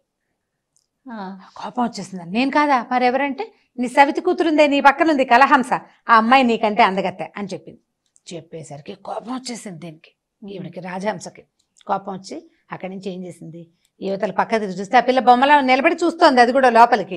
దానికి అందాలు వాటి మీద పెద్ద ఆసక్తి ఏం లేదు. ఏదో పిన్ని అడిగింది, అదేదో చెప్తోంది. చూసేసరికి ఈవిడికి ఒళ్ళు మండిపోయింది. దాని మొహం మీద చెయ్యి పెట్టి ఇలా రక్కేసిందట కోపానికి. నాకంటే అందగత్తగా నువ్వు ఉంటావా అని. అక్కడి నుంచి టపా టపా కొట్టేసింది. చెంపల మీద తట్లు తేలిపోయి మొహం మీద ఇట్లా గోళ్ళ గీతలు పడినా ఆ పిల్ల అందంగా కనపడుతుంది. ఈవిడేం చేసింది, చెప్తాను నీ సంగతి, నాకంటే అందంగా ఉంటావా నువ్వు అని చెప్పేసి ఆ పిల్లని వెంట పెట్టుకుని తీసుకెళ్ళిపోయి ఏం చేసింది, ఒక గదిలో బంధించేసింది, ఎవరికి కనపడకుండా. ఇప్పుడు పక్కనే ఈ పిల్ల కనపడుతుంటే ఈవిడ బాగుంది, ఆ అమ్మాయి మరీ బాగుంది అనుకుంటారు, అంతే కదా. ఇది మంచిది, అది మరీ మంచిది, అలాగే అనిపిస్తుంది. దాంతో దాచిపెట్టింది. దాచిపెట్టి ఏం చేసింది, 2 రోజులు 3 రోజులు ఆలోచించి ఈ పిల్లని ఎలాగైనా చంపేయాలి, ఇది బతుకున్నన్నాళ్ళు అదే అందగత్తె. పైగా రోజులు గడిచే కొందికి 16 ఏళ్ల పిల్ల పెద్దది అయిన కొందికి అది అందగత్తె అవుతుంది. నేను కూడా పెద్ద అయిపోయి అందం తగ్గిపోతుంది. ఈవిడికి 35 38 ఉన్నాయి. తల్లి కదా, స్టెప్ మామ అంటే కొంచెం పిల్ల చిన్నప్పుడే వాళ్ళ నాన్న తెచ్చాడు. ఓ 15-16 ఏళ్ళు పెద్దది. నాకు ఏజ్ పెరిగి నాకు వృద్ధాప్యం వస్తుంది, దీనికి అందం పెరిగిపోతుంది. దీనికి వృద్ధాప్యం వచ్చేదాకా అదే అందగత్తెగా ఉంటుంది. కాబట్టి ఎలాగైనా ఈ పిల్లని అంతం చేసేయాలని పుట్టింది ఆ రాజహంసకి. ఇది ఈర్ష్య అనమాట. అక్కడి నుంచి ఏం చేసింది, 2 రోజుల తర్వాత నాకు తలనొప్పి అని మొదలుపెట్టింది. నా తలనొప్పి చచ్చిపోతున్నాను, నేను ఇలా అయిపోతున్నానని బాగా ప్రచారం చేయించింది. ఆవిడ అన్నం తింటల్లా, అన్నం తిందు, అక్కడి నుంచి స్నానం చెయ్యదు, ఆ తలనొప్పితో నడవలేదు, నుంచోలేదు, కూర్చోలేదు. వాళ్ళు వీళ్ళు వైద్యులు వచ్చారు, ఎవరేం చేసినా నాకు తగ్గలేదంటుంది. తగ్గదు తలనొప్పి. వాళ్ళు ఆ మందులు ఈ మందులు కంట్లో కలికం పెడతామన్నారు, నేనే పెట్టుకుంటానని తీసుకుంటుంది, పెట్టుకోదు, పాడు చేయదు, దాన్ని పారేస్తుంది అవతల. ఇక ఏం చేసినా ఆవిడికి తలనొప్పి తగ్గల. ఒక 10 రోజులు గడిచాక రాజుగారు, అయ్యో రాజహంస ఇలా అయిపోయావు, అందం అంతా పోతుంది, నువ్వు ఇలా పాడైపోతున్నావు, ఆహారం లేక చిక్కిపోతున్నావు, మందు లేక ఇదైపోతున్నావు, ఏదైనా చెప్పంటే, చిన్నప్పుడండి నాకు 5-6 ఏళ్ళప్పుడు తలనొప్పి వచ్చింది, వస్తే మా ఊరి వైద్యుడు చాలా అందమైన స్త్రీ యొక్క గుండె మెదడు ఆ 2 పచనం చేసి కూర చేసి తినిపించాడండి. అది తినిపించేసరికల్లా తగ్గిపోయింది, నేను బతికేశాను. మళ్ళీ నాకు అలాంటి జబ్బే వచ్చిందండి. చాలా అందమైన స్త్రీ ఎవరైనా వాళ్ళని చంపి గుండె మెదడు 2 గనక వండి కూర చేసి కనుక పెడితే నేను బతుకుంటాను అనేసరికి నేను నిర్ఘాంతపోయాడు. ఏమిటి మనిషి మాంసమా అంటే, మరి వైద్యానికి తప్పదు కదండి, వైద్యానికి ఏదైనా గొర్రె మెదడులు తింటారు మనుషులు, తర్వాత మామూలుగా మేకల మెదడు కూడా తింటారు కదా, బ్రెయిన్. అలాగే ఇది కూడా వైద్యానికి మరి తప్పదు, మరి ఏం చేయను, నా తలనొప్పి చూడండి ఎలా అయిపోయానో, నాకు అసలు ఎంతో బాధగా ఉంది. మన రాజ్యంలో అత్యంత అందగత్తె మనమ్మాయే, క్లూ కూడా చెప్పేసింది, మనమ్మాయే అందరికంటే అందగత్తె. పాపం నా చేతులు రావట్లేదు కానీ ఆ పిల్ల వస్తే కానీ నేను బతకను, మీ ఇష్టం, మీ కూతురు కావాలో భార్య కావాలో తేల్చుకోండి. ఇలాగే ఈ తలనొప్పితో కుంగి కృషించి కునారెళ్ళిపోయి నేను చచ్చిపోతాను, పెళ్ళానికి వైద్యం కూడా చేయించలేదనే చెడ్డ పేరు మీకు వస్తుంది, వైద్యం తెలిసి కూడా చేయించలేదని ప్రచారం అవుతుంది. ఇప్పుడు నేను చెప్పా కదా, ఫలానా పని చేస్తే నా జబ్బు తగ్గిపోతుందని చెప్పాను, అయినా కూడా మీరు చేయటం లేదంటే మీ సంగతి మీరు ఆలోచించుకుంటుంది. ఇంకేం చేయాలో అర్థం కాలే, పిల్లని చంపేయడానికి చూస్తుంది ఇది అని అర్థమైపోయింది ఆయనకి. సరే ఒక 5-6 రోజుల తర్వాత ఏం చేశాడు, ఆ కూతురు దగ్గరికి వెళ్ళాడు. ఆ మొహం మీద గీతలు, చెంపల మీద తట్లు కనపడుతున్నాయి ఆ పిల్లకి. ఇదేమిటమ్మా నిన్ను ఎవరు కొట్టారంటే, పిన్నే కొట్టింది నాన్న, ఫలానా నువ్వు దగ్గరికి వెళ్ళాం, ఆ తాబేలేమో పిన్ని కంటే నేనే అందగత్తెనని చెప్పింది, పిన్నికి కోపం వచ్చింది అందుకని నన్ను కొట్టింది అంటే, కొట్టడం కాదమ్మా ఇప్పుడు చంపేయడానికి చూస్తుంది ఏకంగాను, నీ గుండె నీ మెదడు కావాలని అడుగుతుందంటే భోర్మని ఇడ్చి పిల్ల, నాన్న నన్ను చంపేస్తావా పిన్ని కోసం? అయ్యో ఎందుకు చంపుతానమ్మా, ఏదైనా ఉపాయం ఆలోచిస్తానని ఈయన ఏం చేశాడు, అక్కడి నుంచి పక్క దేశపు రాజుగారు ఈయనకి ఫ్రెండ్, ఆ ఫ్రెండ్కి కబురు చేశాడు. ఏంటంటే ఒక దశలో వాళ్ళిద్దరు చదువుకునేటప్పుడు నీకు ఆడపిల్ల పుడితే మా అబ్బాయికి మాకు ఆడపిల్ల పుడితే మీ అబ్బాయికి ఇస్తానని మాట్లాడుకున్నారు. మా పిల్ల తయారుగా ఉంది, మీ అబ్బాయిని పంపిస్తే రహస్యంగా పెళ్లి చేసి పంపిస్తాను, నాకు ఇక్కడ ఒక సమస్య ఉందని ఆయనకు ఒక ఉత్తరం రాసి పంపించాడు. పంపించేసరికల్లా ఆ పెళ్లి కొడుకు కాస్త సూరసేనుడు వచ్చేసాడు ఈ పిల్లని తీసుకెళ్ళటానికి. రహస్యంగా అంతఃపురంలో ఎవరికి కనపడకుండా తూతూ మంత్రంగా పెళ్లి చేసేసి పిల్లనిచ్చి పంపించేశాడు. ఈయన పంపేశాడు. మరి ఇక్కడే ఉంటే పిల్ల చంపేస్తుంది, ఈయనతోటి కాకపోతే ఇంకో రకంగా అయినా చంపడానికి రెడీగానే ఉంది. పంపించేశాడు. పంపించి ఏం చేశాడు, వీళ్ళ తలార్లని ఇద్దరిని పిలిచి, ఒరే కాస్త పెద్ద సైజు గొర్రెపోతుంది వెతికి దాని గుండె దాని మెదడు పట్టుకురండిరా అని చెప్పి గుండె మెదడు తెప్పించాడు. గొర్రెకేముంది, బోళ్ళు గొర్రెలు. అక్కడి నుంచి కూర పదార్థం చేయించి ఏడుస్తూ ఆ కూరను పుచ్చుకొచ్చి ఈవిడికి చేతిలో పెట్టాడు. అమ్మాయిని చంపించేశాను, ఇదిగో గుండె కూర, ఇదిగో మెదడు కూర, ఇవి రెండు తిని నువ్వు ఆరోగ్యం సంతరించుకో. పిల్ల కూడా వెళ్ళేటప్పుడు చచ్చిపోతూ నాన్న పిన్ని జాగ్రత్త, ఆరోగ్యం జాగ్రత్త అని నీ పేరే చెప్పింది అని చెప్పాడు. ఈవిడేం చేసింది, అమ్మయ్య కలహంస బెడద వదిలిపోయింది అనుకుని ఆ రెండు కూరలు చక్కగా ఆరగించి సరిపోయింది, హాయిగా ఉంది అంటే ఇక దాని గుండె మెదడు తినేస్తే ఇంకా బతికుండదు అనమాట గ్యారంటీగా అని సంతోషంగా ఉంది. కొన్నాళ్ళు గడిచింది. ఈ వెళ్ళిపోయిన పెళ్లి కూతురు సూరసేనుడితో పాటు వెళ్ళిపోయింది కదా పక్క రాజ్యానికి, హ్యాపీగా భర్తతో సుఖంగా ఉంది అక్కడ. ఈ కొన్నాళ్ళు ఒక సంవత్సరం గడిచింది. గడిచాక ఈ రాజహంసకి మళ్ళీ పోయి ఆ తాబేలుని చూద్దామనిపించింది. ఒకవేళ ఈ ఏడాదిలో ఎవరైనా చంటిపిల్ల పుట్టుంటే నాకంటే అందగత్తే కనుక్కుందాం అనుకుంది. వెళ్ళింది. వెళ్ళేసరికల్లా ఏం చేసింది, ఓ దోసెడు ముత్యాలు పట్టుకెళ్ళి నూతులు పోసి నాకంటే అందగత్తే ఎవరైనా ఉన్నారా అడిగితే, లేకే నీ కూతురు ఉంది కదా కలహంస అంది. అనేసరికి తెల్లబోయింది. కలహంస ఎక్కడుంది, కలహంసని ఏనాడో చంపేశానంటే నీ మొహం చంపావు, అడవి గొర్రె గుండె మెదడు పట్టుకొచ్చాడు నీ భర్త, నువ్వు అవి తిన్నావు. కలహంస సూరసేనుడిని పెళ్లి చేసుకుని మీ పక్క రాజ్యంలో సంతోషంగా ఉంది. ఆ అమ్మాయి నీకంటే అందగత్తని వెళ్ళిపోయింది తాబేలు. ఆ అమ్మాయి ఇది ఏం చేసింది, అయ్యో రాజుగారు ఎంత పని చేశాడని పరిగెత్తుకుంటూ ఇంటికి వచ్చి భర్తను కాలుచుకుని, అబ్బా మీరు ఎంత గొప్పవాళ్ళండి, ఏదో వైద్యం కోసం అమ్మాయిని చంపమన్నాను కానీ లేకపోతే ఎందుకంటాను, మన పిల్ల బతికే ఉందని అర్థమై తెలిసిపోయింది నాకు. చక్కగా మంచి సూరసేనుడిని పెళ్లి చేసుకుని మంచి రాజు, మంచి యువరాజుని పెళ్లి చేశారు, చాలా మంచి పని చేశారు, నాకు ఎంతో సంతోషంగా ఉంది. నాకు ఇప్పుడు పిల్లని కంటితో చూసేయకపోతే నాకు నిద్ర పట్టదండి, ఓసారి వెళ్ళి పిల్లని చూసొస్తానంది. ఈయనకి భయంగానే ఉంది కానీ ఆవిడ ధోరణి చూస్తే మారిపోయినట్టే ఉంది కదా అని ఏం చేశాడు, పంపించాడు కాశీరాజ్యం. పక్కన కాశీరాజ్యం అనుకుంటే ఆ రాజ్యానికి వెళ్ళింది. వెళ్ళేసరికల్లా ఈ భార్య భర్త పైన ఎక్కడో సౌధం మీద పైన నుంచుని కబుర్లు చెప్పుకుంటుండగా ఉత్తరం వచ్చింది. ఉత్తరం వెనకాల దూరంగా రథం వస్తున్నట్టు కనపడుతోంది. ముందు గుర్రం ఒకటి తెచ్చాడు ఉత్తరం. ఆ ఉత్తరం అమ్మాయికి అందేసరికల్లా వచ్చేయాలని రాజహంస ప్లాన్ అనమాట. ఉత్తరం చూసేసరికల్లా మీ పిన్ని నిన్ను చూడడానికి వస్తుందని ఉంది. ఆ అమ్మాయి ఏడవటం మొదలు పెడుతుంది, మా పిన్ని మంచిది కాదు, నన్ను చంపేయాలని చూసింది, నేను ఆవిడ కంటపడ్డానా, నన్ను ఏదో ఒకటి చేసేసింది, ఆవిడకి మహా ఈర్ష్య నేనంటే ఆయన ఏడిచేసరికల్లా సూరసేనుడు ఏమన్నాడు, ఎందుకు ఆవిడ తలుపు కొట్టినా తలుపు తీయద్దు, నువ్వు చచ్చినా ఆవిడ కంటపడబోక అని ఒక పెద్ద గదిలోకి అమ్మాయిని అటుపెట్టి గది బయట తాళం వేసాడు. ఆవిడ తలుపు కొట్టినా నువ్వు తీయలేవు, నువ్వు తీసినా తలుపు రాదు, ఎందుకంటే బయట నుంచి తాళం ఉంది కదా. తాళం జేబులో పెట్టుకుని వెళ్ళిపోయాడు. ఏం పర్వాలేదు, నేను కూడా కనపడను, నువ్వు కూడా కనిపించద్దు, గదిలో కూర్చోమన్నాడు. ఎక్కడి నుంచి ఈ రాజహంస వచ్చింది. వచ్చి నా కూతురు ఏదని రాజప్రాసాదంలోకి వచ్చింది. ఈ గదిలో ఉన్నారండి అని చూపించారు.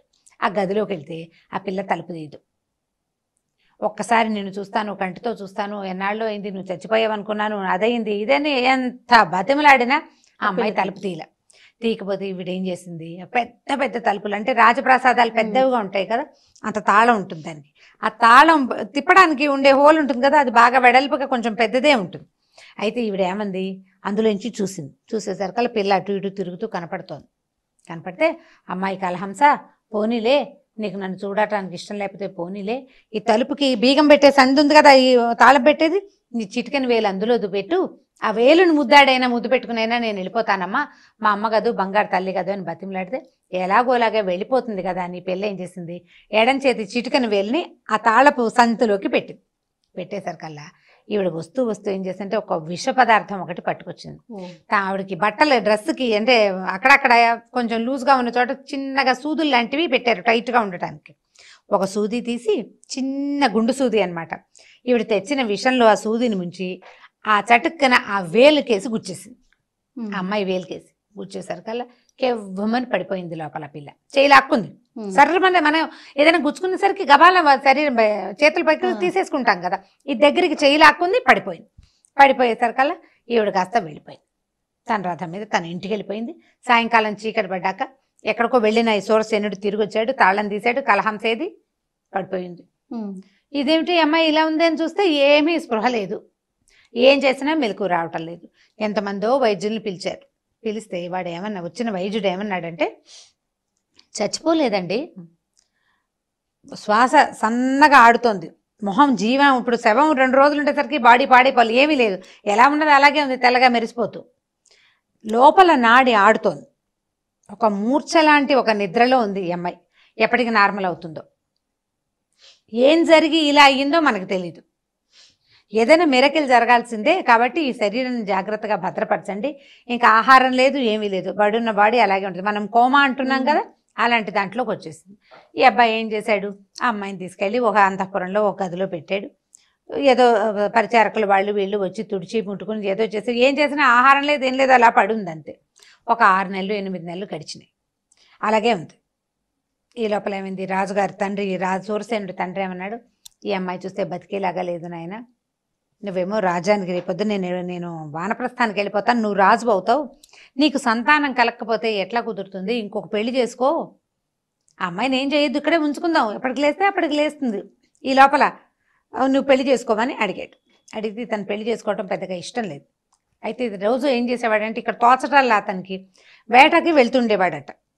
ఈ వేటకి వెళ్ళేటప్పుడు ఒకరోజు ఏం చేశాడంటే, బాగా ఎక్కువ గాలిగా ఉన్న రోజున వేటకెళ్ళాడు. ఎక్కువ గాలి ఉంటే ఏమవుతుందంటే, ఈ బాణం వేసినప్పుడు గాలికి బాణాలు పక్కకి పోతాయి కదా, ఓ చెట్టు మీద ఉన్న మామిడి పండును కొట్టబోయి పక్కన ఉన్న చిలక్కి తగిలిందట.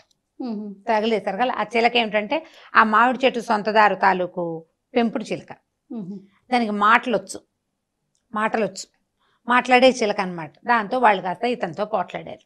అదేమిటి ఇలా చిలకను కొట్టేశావు, అయినా పక్షుల్ని వేటాడకూడదనేది నియమం కదా, పక్షికి కొడితే ఏం చేయాలి, రాయి పెట్టి కొట్టాలి పక్షుల్ని, పక్షి మాంసాలు రాజులు తినరు, నువ్వు పక్షిని ఎందుకు వేటాడావు అని వాళ్ళంతా పోట్లాడారు. పోట్లాడేసరికల్లా, కాదు నేను అది 2 జంట మామిడి పళ్ళు ఉన్నాయి, ఆ మామిడి పళ్ళ కోసం కొట్టాను, దానికి తగలకుండా గాలికి బాణం వచ్చి దీనికి తగిలింది, మీరు ఏదైనా ప్రాయశ్చిత్తం చెప్పండి, మీరేం చెప్తే అది చేస్తానన్నాడు. అనేసరికల్లా వాళ్ళందరూ ఏమన్నారు, తలా ఒక మాట మాట్లాడారు.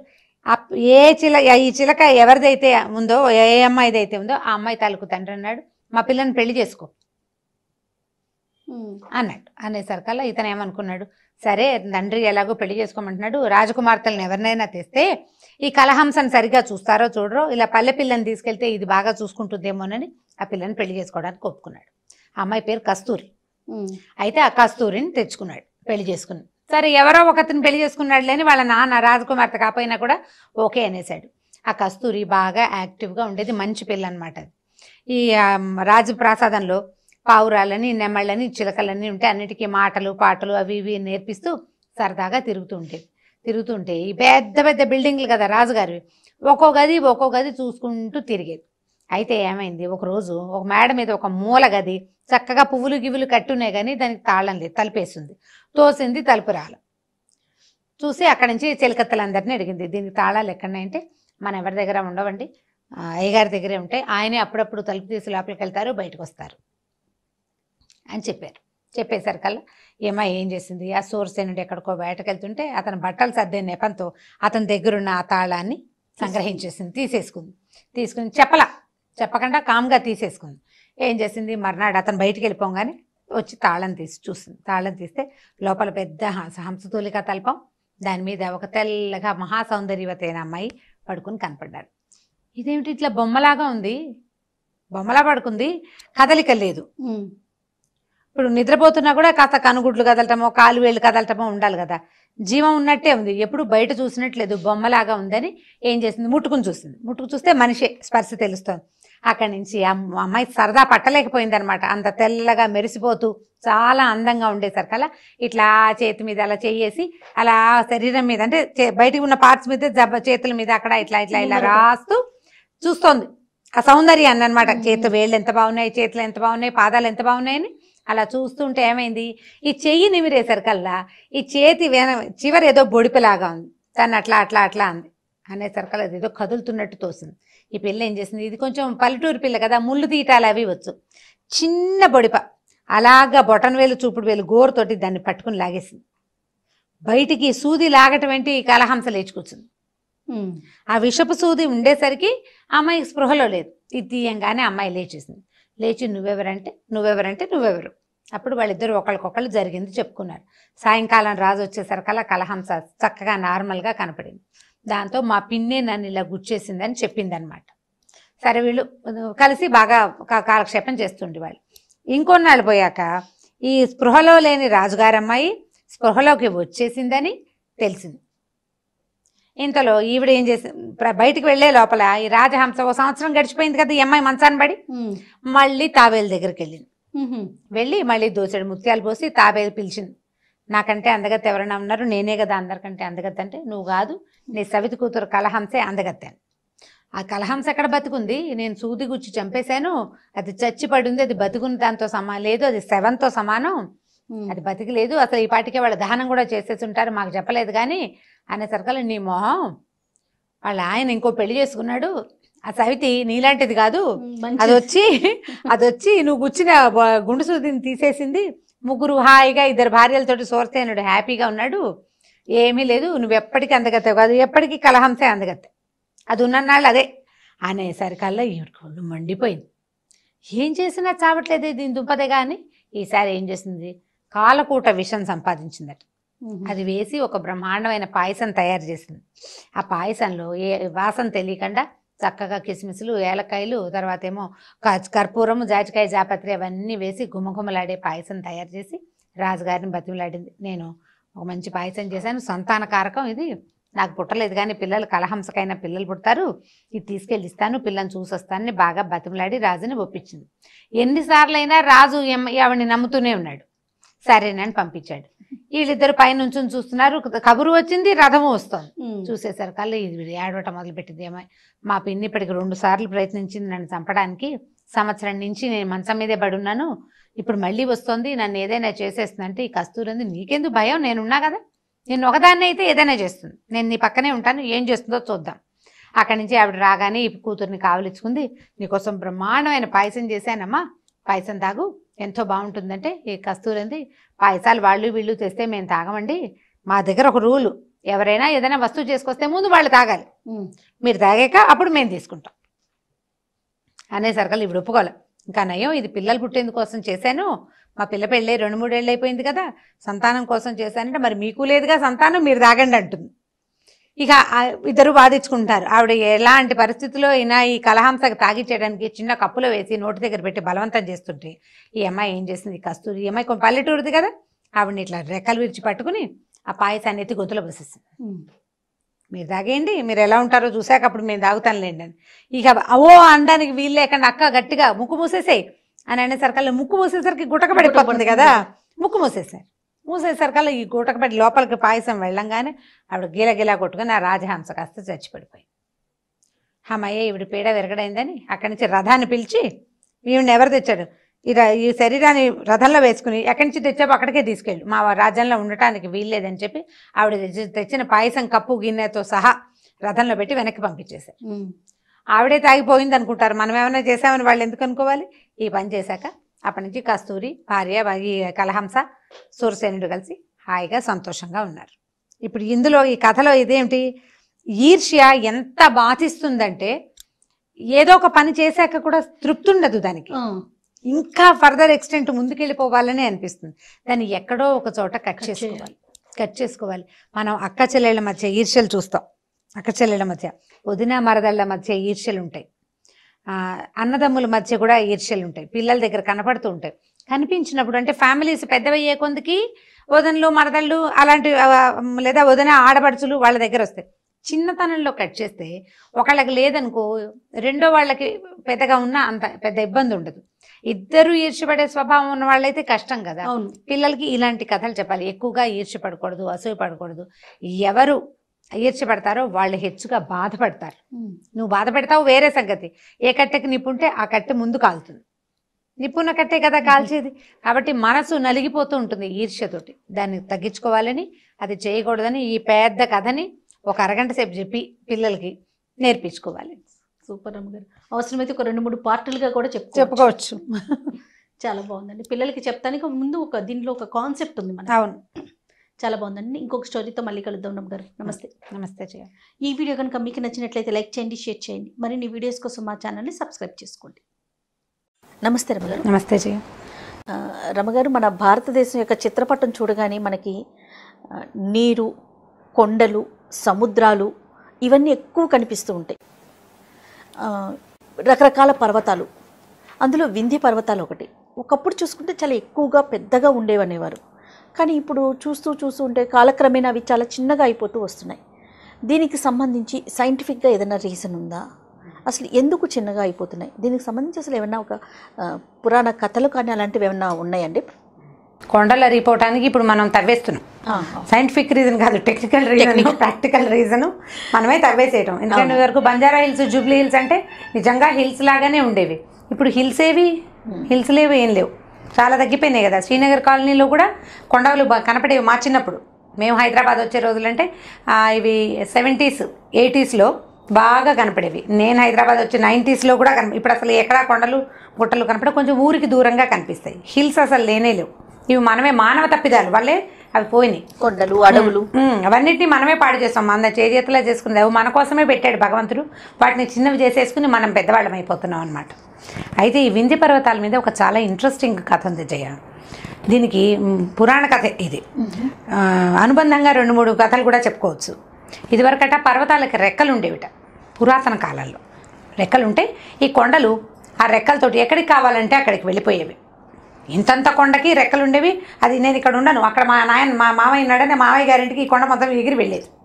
అలా వెళ్తూ ఉంటే ఏమైందట, ఇంద్రుడికి ఒకసారి అతను ఎక్కడికో వెళ్తూ ఉంటే ఈ కొండలు రెక్కలు కట్టుకుని ఎగురుతున్నటువంటి కొండలు పదే అడ్డం పడ్డంతో ఆయనకి చాలా కోపం వచ్చి వజ్రాయుధంతో ఈ కొండలకి రెక్కలు తెగొట్టేసేట. అన్నిటికీ రెక్కలు కట్ చేసేసాడు. కట్ చేస్తే ఎక్కడ రెక్కలు తెగిపడిపోయినాయో అక్కడక్కడ ఆ కొండలు కింద పడిపోయినాయి. మనం వింధ్య పర్వతాలు కానీ, ఆరావళి, అవి అలాంటి కొండలని మనం పడమటి కనుమలు ఇవి చెప్పాం కదా, ఆరావళి, ఈ కొండలన్నీ ఎక్కడైతే రెక్కలు ఆకాశంలో తెగిపోయినాయి, రెక్కలు డమీమని కింద భూమి మీద పడిపోయి అవి అక్కడే నుంచి ఉండిపోయినాయి అనమాట, పురాతన స్టోరీ కథ ప్రకారం. అయితే ఏంటంటే అప్పుడు ఈ రెక్కలు తెగిపోతున్న తరుణంలో ఈ అందరూ అన్ని పర్వతాల రెక్కలు తెగిపోయేటప్పుడు హిమవత్ పర్వతానికి ఒక కొడుకున్నాడట, పార్వతీదేవి తమ్ముడు, మైనాకుడు అతని పేరు. మైనాకుడు వాళ్ళ అమ్మ పేరు మేనా, పార్వతీదేవి తల్లి పేరు మేనా. మేనాదేవి తాలూకు కూతురు పార్వతి, మైనాకుడు అనే ఒక కుర్రాడు, వాడు కూడా కొండే. ఈ కొండ భయపడి పరిగెత్తాడు, ఇంద్రుడు వచ్చేస్తున్నాడు వెనకాలని. ఈ పరిగెడుతున్నప్పుడు వాయుదేవుడికి హిమవత్ పర్వతానికి చాలా స్నేహం. అందుకని ఆయన ఏం చేసేట, వాయుదేవుడు వాడు పరిగెత్తే రెక్కల స్పీడ్ కాకుండా తను ఇంకా విసురుగా తోసేసి సముద్రంలో పడేశాడట ఈ మైనాక్ పర్వతాన్ని. వెళ్ళి మైనాక్ పర్వతం సముద్రంలో పడిపోయింది. ఈ సముద్రంలో పడిపోయిన మైనాక పర్వతం కథ మనకి శ్రీమద్ రామాయణంలో కనపడుతుంది. ఆంజనేయుడు సముద్ర లంఘనం చేసేటప్పుడు ఈయన ఎగరంగానే సముద్రంలోంచి ఈ మైనాక్ పర్వతం పైకి వచ్చిందట. వాయుదేవుడు నాకు సహాయం చేశాడు, నేను ఇక్కడ పడ్డాను కాబట్టి నా రెక్కలు నాతోటి ఉంటాను, రెక్కలు తెగిపోయి నేను భూమిలో పడకుండా నన్ను సముద్రంలో పడేశాడు వాయుదేవుడు. వాయుదేవుని కుమారుడైన హనుమంతుడికి నేను సహాయం చేయాలన్న ఉద్దేశంతో ఈ మైనాక పర్వతం పైకి వచ్చి అయ్యా ఆతిథ్యం తీసుకుని వెళ్ళమందట. శ్రీమద్ రామాయణం శ్రద్ధగా వినేవాళ్ళకి, చదివే వాళ్ళకి అందరికీ ఈ విషయం తెలుస్తుంది. తెలియని వాళ్ళు ఇప్పుడు తెలుసుకోవటమే. ఈ లేచిన పర్వతం మీద ఆంజనేయుడు నేను చాలా పెద్ద పని మీద వెళ్తున్నాను, ఇప్పుడు నేను ఆగలేనని జస్ట్ కాలు ఆనించాడు, చెయ్యి ఆనించాడని కూడా కొన్ని చోట్ల చెప్తారు. ఒక్క క్షణం అట్లా ఆనుకొని వెళ్ళిపోతే ఈ మైనాక్ పర్వతం నీళ్లలోకి వెళ్ళిపోయింది. ఇలా కొండలకి రెక్కలు చేసిన తరుణంలో వింధ్య పర్వతం చాలా పెద్ద కొండట. అయితే ఈ నారదుడు ఆయన అటు ఇటు తిరుగుతూ ఉంటాడు, ఊరంతా తిరుగుతూ ఉంటాడు, త్రిలోకాలు తిరుగుతాడు ఆయన, త్రిలోక సంచారి, ఆయన పేరే అది. అంటే స్వర్గం, భూమి, పాతాళం ఈ 3 లోకాలు తిరిగేవాడు.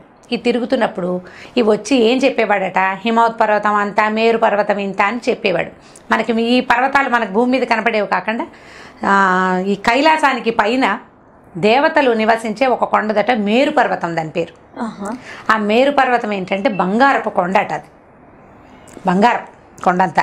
ఆ మేరు పర్వతం గురించి గొప్పలు, హిమవత్ పర్వతం గురించి గొప్పలు, హిమవంతుడు అంతుంటాడు వీళ్ళు ఇంతుంటారని చెప్పేసరికల్లా ఈ వింధ్య పర్వతానికి ఏమనిపించిందిట, ఏమిటి వీళ్ళకైనా గొప్ప, ఈ నారదుడు ఇంతగా చెప్తున్నాడు, పెద్దగా ఉండటం వల్లే హిమవత్ పర్వతానికి అంత గొప్ప. మొదటిది మేరు పర్వతం బంగారుమయం అవటం వల్లే గొప్ప. ఇప్పుడు నేను బంగారం వాడిని కాలేను కానీ పెద్దవాడిని కాగలను అని అనుకుని ఈ పర్వతం అట్లా పెరగడం మొదలెట్టిందట. మొదలెట్టి ఆకాశం దాకా వెళ్ళిపోయింది. ఆ రోజు ఏమైంది, ఈ వ్యవహారం జరుగుతోంది. సూర్యుడు మామూలుగా ఏం చేస్తాడు, లోక సంచారకుడు కదా, సూర్యుడు పొద్దున ఒక చోట మొదలుపెట్టి తిరుగుతూ వెళ్తాడు. తిరగాలి, ఆయన రెస్ట్ తీసుకునేది కాసేపే. ఈ తిరుగుడు క్రమంలో ఆయన తూర్పు నుంచి పడమటికి వస్తూ ఉండగా ఈ వింధ్య పర్వతం పెరిగిపోయింది. మధ్యాహ్నం అయ్యేసరికల్లా సూర్యుడు ఆగిపోయాడు, వింధ్య అడ్డం పడిపోయింది. ఇప్పుడు ఎక్కడైతే సూర్యుడు ఆగిపోయాడేమో అక్కడేమో కాలిపోతుంది భూభాగం అంతా. వాళ్ళంతా మొత్తం అంతా పగలే, వాళ్ళకి రాత్రుళ్ళు లేవు. వింధ్య పర్వతానికి రెండో పక్కంతా రాత్రి. ఓకే, అంతా చీకటి మయం. సూర్యుడు లేడు కదా, మరి రాత్రే వాళ్ళకి.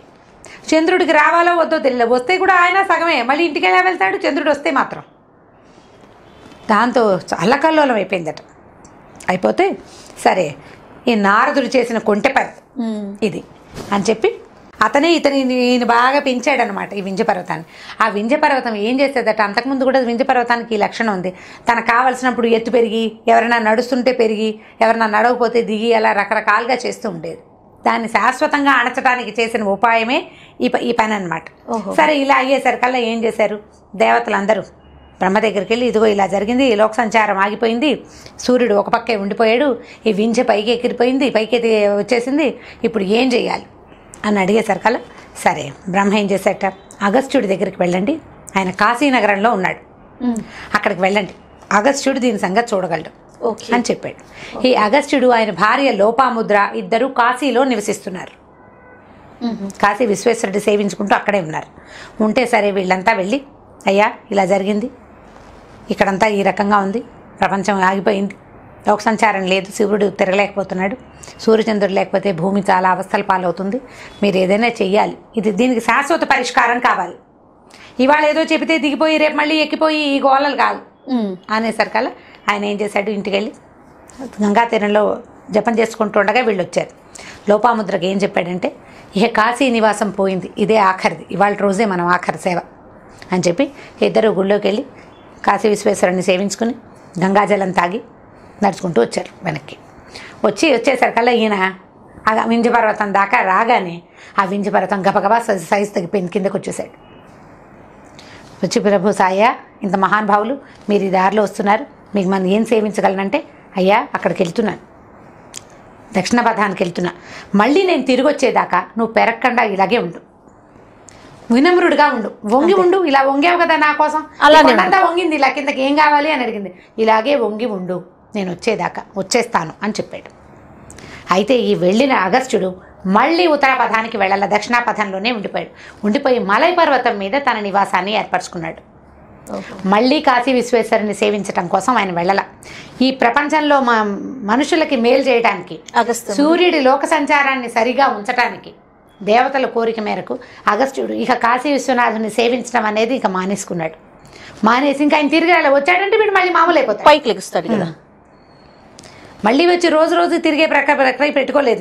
ఇంకా అసలు ఆయన వెనక్కి తిరిగి దక్షిణాపథం నుంచి వెనక్కి వెళ్ళలేదట, మళ్ళీ కాశీకి వెళ్ళకుండా సౌత్లోనే ఆయన ఉండిపోయాడు. దానివల్ల అప్పుడెప్పుడో ఎత్తుగా ఉండే ఈ కొండలు దిగినాయి. ఇప్పుడు కూడా కొన్ని అసలు నేలకి బలపరుపుగానే ఉన్నట్టు ఉంటుంది వింధ్య పర్వతం. వింధ్య చాలా గొప్ప పర్వతం. ఈ మన అమ్మవారు వింధ్య పర్వతం మీద నివసించేదని వింధ్యవాసిని అని ఒక దేశం ఉంది. మనకున్న అమ్మవార్ల రూపాల్లో వింధ్యవాసిని ఈ పర్వత శిఖరం మీద ఉంటుందట ఆవిడ, వింధ్యవాసిని. ఈ వింధ్య పైన ఉండగా ఆవిడ ఆకాశంలో ఉండేది. అది కిందకి రావటం వల్ల భూలోక వాసులకు కూడా వింధ్యవాసిని సేవించుకునే అవకాశం దొరికింది అగస్త్యుడి వల్ల. లేకపోతే ఆవిడ స్వర్గంలోనే ఉండేది, అది పైకి వెళ్ళిపోయింది కదా, ఆకాశం దాకా ఉంటే ఆవిడ పైనే ఉంటుంది, శిఖరం మీద ఉన్న అమ్మవారు. ఈ కిందకి రావటం వల్లే ఆ వింధ్యవాసిని అమ్మవారి ఎక్కడుందో ఆ పర్వతాన్ని మనం దగ్గర నుంచి మనుషులంతా సేవించుకునేందుకు కూడా అవకాశాన్ని మనకి అగస్త్యుల వారి వల్లే కలిగింది. అగస్త్యుడు చాలా ఇలాంటి లోకోపకారాలు ఆయన ఎన్ని చేశాడో. సముద్రం మొత్తాన్ని తాగేశాడంటారు, సముద్రం మొత్తాన్ని ఒక గుటకలో తాగేశాడని అలా ఉన్నాయి అలాంటి కథలు, బోలెడు కథలు ఉన్నాయి. అందులో ఈ కథ ఇదొకటి అనమాట. ఓకే రమ్మ గారు, థాంక్యూ సో మచ్ అండి. ఓకే, ఈ వీడియో కనుక మీకు నచ్చినట్లయితే లైక్ చేయండి, షేర్ చేయండి, మరిన్ని వీడియోస్ కోసం మా ఛానల్ని సబ్స్క్రైబ్ చేసుకోండి. సుమన్ టీవీకి స్వాగతం. మనం చాణక్య నీతుల గురించి మాట్లాడుకుంటున్నాం. చాణక్యుడు పిల్లల్ని ఎలా పెంచాలో చెప్పాడండి. 2-3 మంచి శ్లోకాలు ఉన్నాయి. చాలా ఇంట్రెస్టింగ్గా కూడా ఉంది. మామూలుగా మన పెద్దవాళ్ళు కూడా చెప్తారు, 5 ఏళ్ల వరకు పిల్లాడిని రాజులాగా చూడాలి, తర్వాత 15 ఏళ్ళు వచ్చేదాకా దాసుడిగా అంటే పనివాళ్ళలాగా చూడాలి. ఆ తర్వాత కుర్రాన్ని మిత్రుడిగా చూడమని. అయితే ఈ అబ్బాయిల గురించి చెప్తున్నారు, అమ్మాయిల గురించి చెప్పట్లేదా అంటే ఆ రోజుల్లో అమ్మాయిల్ని 10-12 ఏళ్ళకి వివాహాలు చేసేసేవాళ్ళు, భర్తలతో ఉండేవాళ్ళు. కాబట్టి హెచ్చుగా మగపిల్లల గురించే ఇది చెప్పినట్టు కనపడుతుంది. అయితే ఆయన ఇంకొక మంచి మాట ఏం చెప్పాడంటే, లాలించటం వల్ల చాలా దుర్గుణాలు వస్తాయి. అంటే పిల్లల్ని ముద్దు చేయటం వల్ల.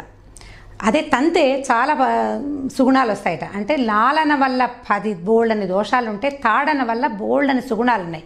కాబట్టి శిష్యుణ్ణి కానీ కొడుకుని కానీ లాలించద్దు, తాడించండి అంటే కొట్టండి అని చెప్పాడు. తాడన అంటే తన్నడం అని అర్థం, సంస్కృతం నుంచి సరిగ్గా మనం తీసుకుంటే. ఈ తన్నడం అంటే ఏమిటి? పిల్లాన్ని ఒట్టిగా ఎలా తన్నేస్తారు? ఎవరైనా ఒట్టిగా తన్నరు, సందర్భం ప్రకారం తన్నటం. ఏదైనా ఒక పొరపాటు చేస్తే ఆ పొరపాటుని ఎత్తి చూపించడం. అంతేగాని ఎల్కేజీ పిల్లాడు హోంవర్క్ చేయలేదని చితకొట్టేయటం, 3వ క్లాస్ పిల్లాడికి మంచి మార్కులు రాలేదు, క్లాస్ ఫస్ట్ రాలేదని ఒంటి నిండా వార్తలు పెట్టడం లాంటి పిచ్చి తాడనలు అవి కాదు, పిచ్చి శిక్షలు కాదు. తప్పుకి తగిన శిక్ష తప్పకుండా ఇవ్వాలి, పిల్లల్ని లాలించకూడదు. అయితే దీనికి అటాచ్డ్గా మనం ఏం కథ చెప్తామంటే మహాకవి భారవి కథని దీనికి ఉదాహరణగా మనం చెప్పుకోవచ్చు. భారవి చాణక్యుడి తర్వాత కాలంలోనే అని అనిపిస్తుంది ఆయన కాలాన్ని బట్టి. అయితే ఈ భారవిట చాలా చక్కగా కవిత్వం చెప్పేవాడు. భారవి తండ్రి గారు అప్పటి రాజుగారి కొలువులోనే మంత్రిగా ఉండేవారు. అయితే ఈ భారవి చాలా బాగా కవిత్వం చెప్తే అందరూ ఓహో ఓహో అనేవాళ్ళు, భారవిని బాగా మెచ్చుకునేవాళ్ళు. అయితే వీళ్ళ నాన్నగారు మాత్రం ఆయన ఇతను కవిత్వం బాగా చెప్తున్నాడని మెచ్చుకునేవారు కాదు, కామ్గా ఊరుకునేవారు. ఒక సందర్భంలో ఆయన చెప్తున్న కవిత్వంలో 2 వ్యాకరణ దోషాలు వచ్చినాయట. ఈ వ్యాకరణ దోషం రాగానే తండ్రి సభలో ఉన్న ఆయన, అబ్బాయి నాకు తప్పు చెప్పావు నువ్వు, ఈ వ్యాకరణ దోషం వచ్చిందని ఓపెన్గా నలుగురు ముందు చెప్పేశాడు. చెప్పేసరికల్లా కుర్రాడికి చాలా కోపం వచ్చేసింది భారవికి. అరే, ఒక చిన్న తప్పుని సహించని నా తండ్రి నేను ఇంత బాగా కవిత్వం చెప్పినప్పుడు మెచ్చుకోవడేమిటి? మరి మెచ్చుకోని వాడు నన్ను తిట్టడానికి ఈయనకేం అధికారం ఉందని పిచ్చి కోపం వచ్చేసింది. అక్కడి నుంచి స్నేహితులు కూడా, ఫ్రెండ్స్ కూడా చూడండి మన నాన్నల నుంచి సెపరేట్ చేయడానికి ప్రయత్నం చేస్తారు. ఏంట్రా మీ నాన్న ఇలా అంటాడు, మా నాన్న అలా కాదు, మా నాన్న అది కొని పెట్టాడు, అలాంటి మాటలు మాట్లాడతారు. ఎవరి నాన్నలు వాళ్ళకి అంతే కదా. అయితే ఈ తెలియక ఈ భారవి ఏం చేశాడంటే, నా తండ్రి నన్ను నలుగురిలో అవమానించాడు కాబట్టి ఆయన్ని చంపేద్దాం అనుకున్నాడట. చిన్నతనం ఒక 16-18 సంవత్సరాలు ఉంటే టీనేజ్ పిల్లల్లో ఇలాంటి లక్షణాలు మనం ఇప్పుడు కూడా చూస్తాం. అయితే ఈ కుర్రాడు ఏం చేశాడంటే, వాళ్ళ నాన్న పడుకునే గదిలో పైన అటక ఉంటే ఆ అటక మీద కూర్చున్నాడట. పైనుంచి ఏదైనా ఒక బరువైన వస్తువుని దొర్లించి నాన్నని చంపేద్దాం అనుకున్నాడు. అటక మీద ఎక్కి కూర్చున్నాడు. నాన్న పడుకోవటానికి గదిలోకి వచ్చాడు తండ్రి. అక్కడి నుంచి వాళ్ళ అమ్మగారు కూడా వెనకాల వచ్చిందట. కుర్రాడు అమ్మ గదిలోంచి వెళ్ళిపోయే సమయం కోసం వెయిట్ చేస్తున్నాడు. ఇంతలో ఏమైందంటే ఆయన భార్య వాళ్ళ నాన్నగారిని వాళ్ళ అమ్మగారు అడిగారు, అదేమిటండి మీరు ఇంత మాట అన్నారు, పిల్లాడు చాలా కష్టపడతాడు, పాపం ఎంతో బాధపడుతున్నాడు, వాడంత మంచి కవిత్వం చెప్తున్నప్పుడు మీరు మెచ్చుకోవట్లేదు, ఒక చిన్న తప్పు చేసేసరికల్లా నలుగురిలో చెప్పారు, పిల్లాడు బాధపడుతున్నాడు, ఈ పని చేయకుండా ఉండాల్సిందంటే అప్పుడు ఆయన ఏం చెప్పారంటే, అమ్మ మెచ్చుకోవటం ఎంతసేపు, మెచ్చుకుంటే వాడు అక్కడే ఆగిపోతాడు. అదే నేను ఈ తప్పు ఎత్తి చూపించాను అనుకో, మళ్ళీ ఈ తప్పు చేయకుండా ఉంటాడు. రేపు నాటికి పెద్ద కవి అయ్యాక ఇలాంటి వ్యాకరణ దోషాలుంటే వీడికి చదువు చెప్పిన గురువే వాడు అంటారు. ఆ మాట నాకే వస్తుంది, వాడి కవిత్వం గుర్తింపును కూడా పొందదు, వ్యాకరణ దోషాలు ఉండకూడదు, వాడు నా కొడుకే కాదు నా శిష్యుడు కూడా, నేనే వాడికి చదువు చెప్పాను. కాబట్టి పిల్లల్ని ఎప్పుడూ లాలించకూడదు. నువ్వు బాగా చెప్పావు అన్నానా ఇంకా వాడు అక్కడే ఆగిపోతాడు. అందుకని నేను వాడిని లాలించలేదమ్మా, అవసరం వచ్చినప్పుడు అతని దోషాన్ని ఎత్తి చూపించాను, అతని మంచికే కానీ చెడుకి కాదని తండ్రి చెప్పాడు. ఈ మాటలు విన్న భారవి చాలా దుఃఖపడ్డాడు. అయ్యో మా నాన్న నా మేలు కోరే చెప్పాడు, నేను నా చిన్నతనంతో తెలుసుకోలేదు, నా స్నేహితులు కూడా నన్ను అనవసరంగా ఇందులో ఎగసం తోసి నా తండ్రికి విరుద్ధంగా ప్రవర్తించేలాగా చేశారని అటక మీద నుంచి దిగొచ్చి తండ్రి కాళ్ళు పట్టుకున్నాడట. నాన్న నన్ను క్షమించండి, ఇంక ఎప్పుడు ఇలా ప్రవర్తించను, ఈ వ్యాకరణ దోషాన్ని పోగొట్టుకుంటానని మళ్ళీ కొంతకాలం తండ్రి దగ్గర విద్యాభ్యాసం చేసి, అంటే ఆ గ్రామటికల్ మిస్టేక్స్ని పూర్తిగా పోగొట్టుకుని తర్వాత కాలంలో భారవి రాసిన కిరాతార్జునీయం చాలా అద్భుతమైన గ్రంథం. సంస్కృతం తెలిసిన వాళ్ళకి తెలుస్తుంది. పంచమహాకావ్యాలు అని ఉన్నాయి సాంస్క్రిట్లో. ఈ పంచకావ్యాల్లో ఏంటంటే మనకి భారతదేశపు జాతీయ కవి అయిన కాళిదాసు రాసినటువంటి 2 కావ్యాలు. మొదటివి రఘువంశము, కుమార సంభవం. మూడోది ఈ భారవి రాసినటువంటి కిరాతార్జునీయం. అంటే అర్జునుడు శివుడితోటి తలపడి తర్వాత పాశుపతాస్త్రాన్ని సాధించినటువంటి గ్రంథం ఆ కథ. దాని మీద అతను చాలా వివరంగా రాశారనమాట. దాని తర్వాత మాఘము, శిశుపాల వధ అని పేరున్నటువంటి మాఘము, తర్వాత నైషధము, ఈ 5 కావ్యాలని పంచకావ్యాలుగా భావిస్తారు. ఈ పంచకావ్యాల్లో కాళిదాసు తర్వాత స్థానాన్ని భారవి పొందాడు. ఎలా పొందగలిగాడంటే తండ్రి చెప్పిన దోషాన్ని సవరించుకుని ఇంకా ఎప్పుడు వ్యాకరణ దోషాలు రాకుండా ఎంతో అర్థవంతమైన వాక్యాలతో అసలు భారవిని ఎంత పొగుడతారంటే సాంస్క్రిట్ లిటరేచర్లో అతని లాంటి కవి ఇంకొకటి లేడు. భారవిని అందుకోవటం కష్టం, ఎందుకంటే భారవేర్ అర్థగౌరవం అని చెప్తారు. ఒక్క సెంటెన్స్లో ఎంతో భావాన్ని ఇమిడించి చెప్పగలిగినటువంటి కవిగా భారవి మారాడు. ఇప్పుడు వాళ్ళ నాన్న గనక అతన్ని మెచ్చుకుని ఉంటే ఆ వ్యాకరణ దోషం ఎప్పుడూ భారవికి పోయేది కాదు. అందుకని పిల్లల్ని 5-6 ఏళ్ళు వచ్చే వరకు ముద్దు చేయండి. ఆ తర్వాత నుంచి చిన్న పొన్న తప్పులు చేసినా క్షమించద్దు, ఈ తప్పు చేయకూడదని గట్టిగా చెప్పటం. నలుగురిలో చెప్పకూడదు, ఎవరి ముందు చెప్పకూడదు, ఎప్పుడు మెచ్చుకోవాలి, బాగా ముద్దు చేయాలి, అలాంటి ఉద్దేశాలు కలిగి ఉండద్దు. పిల్లలు సహజంగా ఏదో సుమారు చూస్తాం, స్కూళ్ళల్లో చేర్పిస్తాం, చదివిస్తారు. లాలించడం అంటే అదే లాలన. సమయానికి ఆహారం ఇవ్వటం, సరిపడా నిద్రపోనివ్వటం, చక్కని చదువును అందించటం, ఈ లాలన సరిపోతుంది. అంతేగాని పిల్లల తప్పుల్ని కప్పిపుచ్చటం కానీ, వాళ్ళు తప్పు చేసినా పర్వాలేదు చిన్నతనమేనని సర్ది చెప్పడం కానీ చేయకుండా తప్పులకి తగిన శిక్షణ కనుక ఇస్తే 16-17 ఏళ్ళు వచ్చేసరికల్లా పిల్లలు బుద్ధిమంతులుగా మారతారు.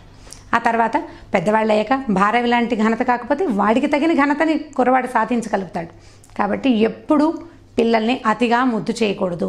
ఇది విద్యార్థులకు కూడా, టీచర్లు కూడా కాస్త బ్రైట్ స్టూడెంట్ తప్పులు చేస్తే అరే కనీసం నలుగురిలో కాకపోతే విడిగా ఆయన అబ్బాయి తప్పు చేసినావు ఇలా చేయొద్దు అని వాడిని దండించి వాడిని సరైన మార్గంలో పెట్టాల్సిన అవసరం గురువులకి తండ్రులకి. ఇందులో తల్లులు కానీ ఇంకోళ్ళు కానీ భాగస్వాములుగా లేరండి. పూర్తిగా ఇది తండ్రిది గురువుదే బాధ్యత. అది చాణక్యుల వారు స్వయంగా చెప్పిందే. కాబట్టి ప్రతి వాళ్ళు దీన్ని కొంచెం అర్థం చేసుకుని ఈ రకంగా పిల్లల్ని ముందుకు తీసుకెళ్తే బాగుంటుంది. ఈ వీడియో కనుక మీకు నచ్చినట్లయితే లైక్ చేయండి, షేర్ చేయండి. మరిన్ని వీడియోల కోసం సుమన్ టీవీని సబ్స్క్రైబ్ చేసుకోండి. Welcome to Suman TV. ఈరోజు నాతో పాటు రమగారు ఉన్నారు. నమస్తే రమగారు. నమస్తే జయ. రమగారు, సాధారణంగా ఇంట్లో మనం చూసుకుంటే గాల్లో మేడలు కట్టేస్తుంటారు కొంతమంది. అన్నీ ఊహించేస్తారు. ఎప్పుడో ఏదో జరుగుతుంది, నేను పెద్ద అయిపోతాను, చాలా మంచి ఉద్యోగం వచ్చేస్తుంది, ఫర్ ఎగ్జాంపుల్ చెప్తున్నాను, ఒక పెద్ద బిల్డింగ్ కట్టేసుకుంటాను, ఇలా ఉంటాను అలా ఉంటాను, ఊహలు అనమాట. మన ఊహల్ని మన పిల్లలు కూడా దాంట్లోనే జీవించేస్తూ ఉంటారు, ఊహల్లోనే జీవించేస్తూ ఉంటారు. సాధ్యపడవచ్చు లేదా పడకపోవచ్చు. ఇదైతే కరెక్ట్ పద్ధతి కాదేమో అనిపిస్తూ ఉంటుంది నాకు, గాల్లో మెడలు కట్టడం అనేది. దీన్ని మనం ఎలా కంట్రోల్ చేయాలి, పిల్లలకి ఎలా ఆప్ చేయాలి మనం? అంటే ఇది మంచిది కొన్ని విషయాల్లో, పనికిరాదు కొన్ని విషయాల్లో. ఇప్పుడు హై ఆస్పిరేషన్స్ అంటే భవిష్యత్తు మీద ఆశ తప్పకుండా ఉండాలి, లేకపోతే మనం పని చేయలేం కదా. అది పాజిటివ్గా భవిష్యత్తు మీద ఆశ అంటే ఇప్పుడు ఎగ్జామ్ పాస్ అయ్యాక ఒక పరీక్ష రాస్తున్నాడు అనుకుందాం, ఒకడు ఎవడో ఒక కుర్రాడు. ఈ ఎగ్జామ్ అయ్యాక ఇంటర్వ్యూస్ వస్తాయి, రకరకాల కాల్ లెటర్స్ వస్తాయి, ఇంటర్వ్యూలు వస్తాయి. ఓ ఇంటర్వ్యూ అది ఫేస్ చేయడం, ఉద్యోగం రావటం, అంత మటుకు ఓకే. ఉద్యోగం వచ్చిన తర్వాత తను ఉండబోయే ఊరు, కొనబోయే ఇల్లు, కట్టుకోబోయే బట్టలు, వాటన్నిటి మీద కూడా ఆలోచిస్తుంటే ఈ ఊహ పెరిగే కొందికి ప్రజెంట్ సిచ్యువేషన్ మీద నుంచి దాటిపోతాం. మీరు అన్నట్టు పాజిటివ్గా ఉండాలి. ఎలా?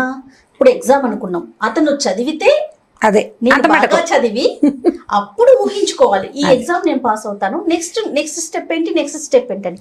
ఈ చదవటం అనేది వదిలేసి నేను పాస్ అయిపోతాను, ఆ ఉద్యోగం చేసేస్తాను, ఇంత శాలరీ వచ్చింది, పెళ్లి చేసుకుంటాను, ఓ పెళ్ళం వస్తుంది, లేదా ఇల్లు కడతాను, ఈ ఊహలు కాదు కదా. అది నేను అనేది. అంటే ఎప్పుడైనా ముందుకు ఊహించాల్సిందే, అది తప్పదు, అది అవసరం. కాకపోతే చెయ్యాల్సిన పని మానేసి ముందుకు వెళ్ళకూడదు. అది ఇప్పుడు తండ్రులు కానీ తల్లులు కానీ ఇంట్లో ముందు ఊహలు కనుక చేసి మాట్లాడుతుంటే పిల్లలు కూడా అలా ఊహిస్తారు. ఒకటి. రెండోది, పిల్లలు కొంతమందికి ఏంటంటే రకరకాల కథలు చదవటం వల్ల కొత్త ఆలోచనలు వస్తాయి కదా, ప్రజెంట్ సిచ్యువేషన్ వదిలిపెట్టేసి ముందుకెళ్తూ ఉంటారు, స్వారీ చేస్తారనమాట, ఊహల మీద ముందుకెళ్ళిపోతూ ఉంటారు. అయితే ఈ వెళ్ళిపోయేటప్పుడు ఏమవుతుందంటే ఒకచోట ఎక్కడ ఆగాలో పిల్లలకి తెలియదు. పెద్దవాళ్ళకి కొంత తెలుస్తుంది, ఎందుకంటే మనం ప్రాక్టికల్గా అనుభవించేది, కష్టపడేది, ఇబ్బంది పడేది పెద్దవాళ్ళు కదా. పిల్లలకి అర్థం కాదు. మనం ఏం చేయాలంటే ఇంత మటుకే ఊహించు, ఇంతకంటే ఊహించకూడదు. ఈ 4 రోజులు గడిచాక ముందు ఈ పులుసుతో ఈ ముద్ద మింగు, ఇది మింగిన తర్వాత అప్పుడు పెరుగన్నం అది చెప్తూ ఉండాలి. అయితే కథలు చెప్తాం కదా మనం, అందులో ఇట్లాంటి కొన్ని కథలు ఉన్నాయి. బృహత్ కథ కథాచరిత సాగరం అని సంస్కృతిలోవే కథలు చాలా బాగుంటాయి, కొన్ని తెలుగులో కూడా ఉన్నాయి. దాంట్లో నుంచి ఒక కథ చెప్దాం, ఇంట్రెస్టింగ్ గా ఉంటుంది. ఇది పెద్దవాళ్ళకి పిల్లలకి కూడా, మరి చిన్న పిల్లల కోసం అని అనుకోవద్దు. ఏదైనా మనం హెచ్చుగా ఊహిస్తున్నప్పుడు నువ్వు ఆ పేలపిండి బ్రాహ్మణ కథలాగా చేస్తున్నావు అని మనం గుర్తు చేయొచ్చు అనమాట. అలాంటి స్టోరీ. ఒక ఊళ్ళోనట ఒకడు కొంచెం పేద బ్రాహ్మడు, కాస్త ఆశపోతనమాట. అతను పక్క ఊళ్ళో భోజనానికి ఎవరో పిలిచారు, బ్రాహ్మణ భోజనం అని పిలిస్తే ఇతను అక్కడికి వెళ్ళాడు. వెళ్ళేసరికల్లా వాళ్ళు ఏం చేశారు, చక్కగా ఫుల్గా భోజనం పెట్టారు. మధ్యాహ్నం దాకా అక్కడ ఉన్నాడు. వాళ్ళు ఏం చేశారంటే, అయ్యగారు పేలపిండి ఉందండి మా ఇంట్లో, ఎవరికైనా ఇద్దామనుకున్నాము, మీరు పట్టుకెళ్తారా అని అడిగాడు. బెల్లం కలిపారా అని అడిగాడు ఆయన. బెల్లం కలపలేదండి, పచ్చి పేలాలు పేలాలు వేయించి పిండి చేశారు. నువ్వు కావాలంటే బెల్లం కలుపుకుని కుడువులు చేసుకోవచ్చు, లేదా ఒట్టి పేల పిండి బెల్లం నెయ్యి కలుపుకుని ఒట్టిగా తినచ్చు. పేల పిండి అంటే అర్థమైంది కదా, జొన్న పేలాలతోటి వాటితోటి చేస్తారు. సరే, ఒక కుండ నిండా పేలపిండి పోసారు వాళ్ళు. పోసి ఆ కుండనెత్తి బ్రాహ్మడి చేతిలో పెట్టారు. దండం పెట్టి ఏదో ₹1 దక్షిణ ఇచ్చారు. వెళ్ళి రండి, మళ్ళీ అవసరమైతే పిలుస్తామన్నారు. ఈ బ్రాహ్మడు ఈ పేలపిండి చంకలో పెట్టుకుని వెళ్తున్నాడు.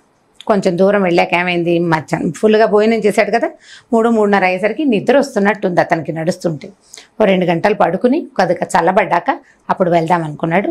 ఈ వెళ్తున్న దారిలో ఏవో చెట్లు చేమలు ఉంటాయి కదా పల్లెటూళ్ళంట, చిన్న అడవి లాంటిది ఉందన్నమాట. సరే, ఒక చింత చెట్టు కనపడింది. సరే, చింత చెట్టు అంటే పెద్దగా దట్టంగా ఉంటే కిందంతా నీడ ఉంటుంది. ఈ పేలపిండి కుండని తువ్వాలకు కట్టి దాన్ని వేళ్లాడేశాడు పైన. కుండ కింద పెడితే ఏ పురుగో పొడి ఏదైనా ముట్టుకుంటాయి కదా, కుక్కలు నక్కలు లాంటివి వచ్చి వాసన చూస్తాయి, కుక్కలు వస్తే మరీ పాడైపోతుంది. అందుకని కొంచెం పై ఎత్తుకి వేళ్లాడేశాడు, బాగా చేతికి అందేలాగా. ఆ బ్రాహ్మడు సామాన్యమైన వాడే, పొడుగాటి వాడి పైన ఎక్కడో ఒకట్లా కొంచెం చేతికి అందేటట్టు కట్టాడు. సరే, ఏం చేస్తాడు, ఈ కింద కాస్త కాళ్ళు చాపుకుని పడుకుని ఆ కుండకేసి చూస్తుంటే, ఆహా, 5-10 రోజులకి సరిపడా భోజనం దొరికింది కదా. సాయంకాలాలు ఎంచక్క అంత బెల్లం కలుపుకుని ఇంత నెయ్యి వేసుకుని తింటే ఇక రాత్రి భోజనం తగ్గిపోతుంది, రాత్రి బియ్యం తగ్గిపోతాయి, రాత్రికి అంత అన్నం తినాలి. మామూలుగా అయితే పేలపిండి తింటే ఇంతే, మజ్జిగన్న తింటే సరిపోతుంది, ఇది హెవీగా ఉంటుంది అనమాట అని ఆలోచించాడు. ఆలోచిస్తే అప్పుడు అతనికి అలా ఊహలు సాగుతున్నాయి అనమాట. నిద్ర బాగా పట్టలేదు, ఊహిస్తున్నాడు.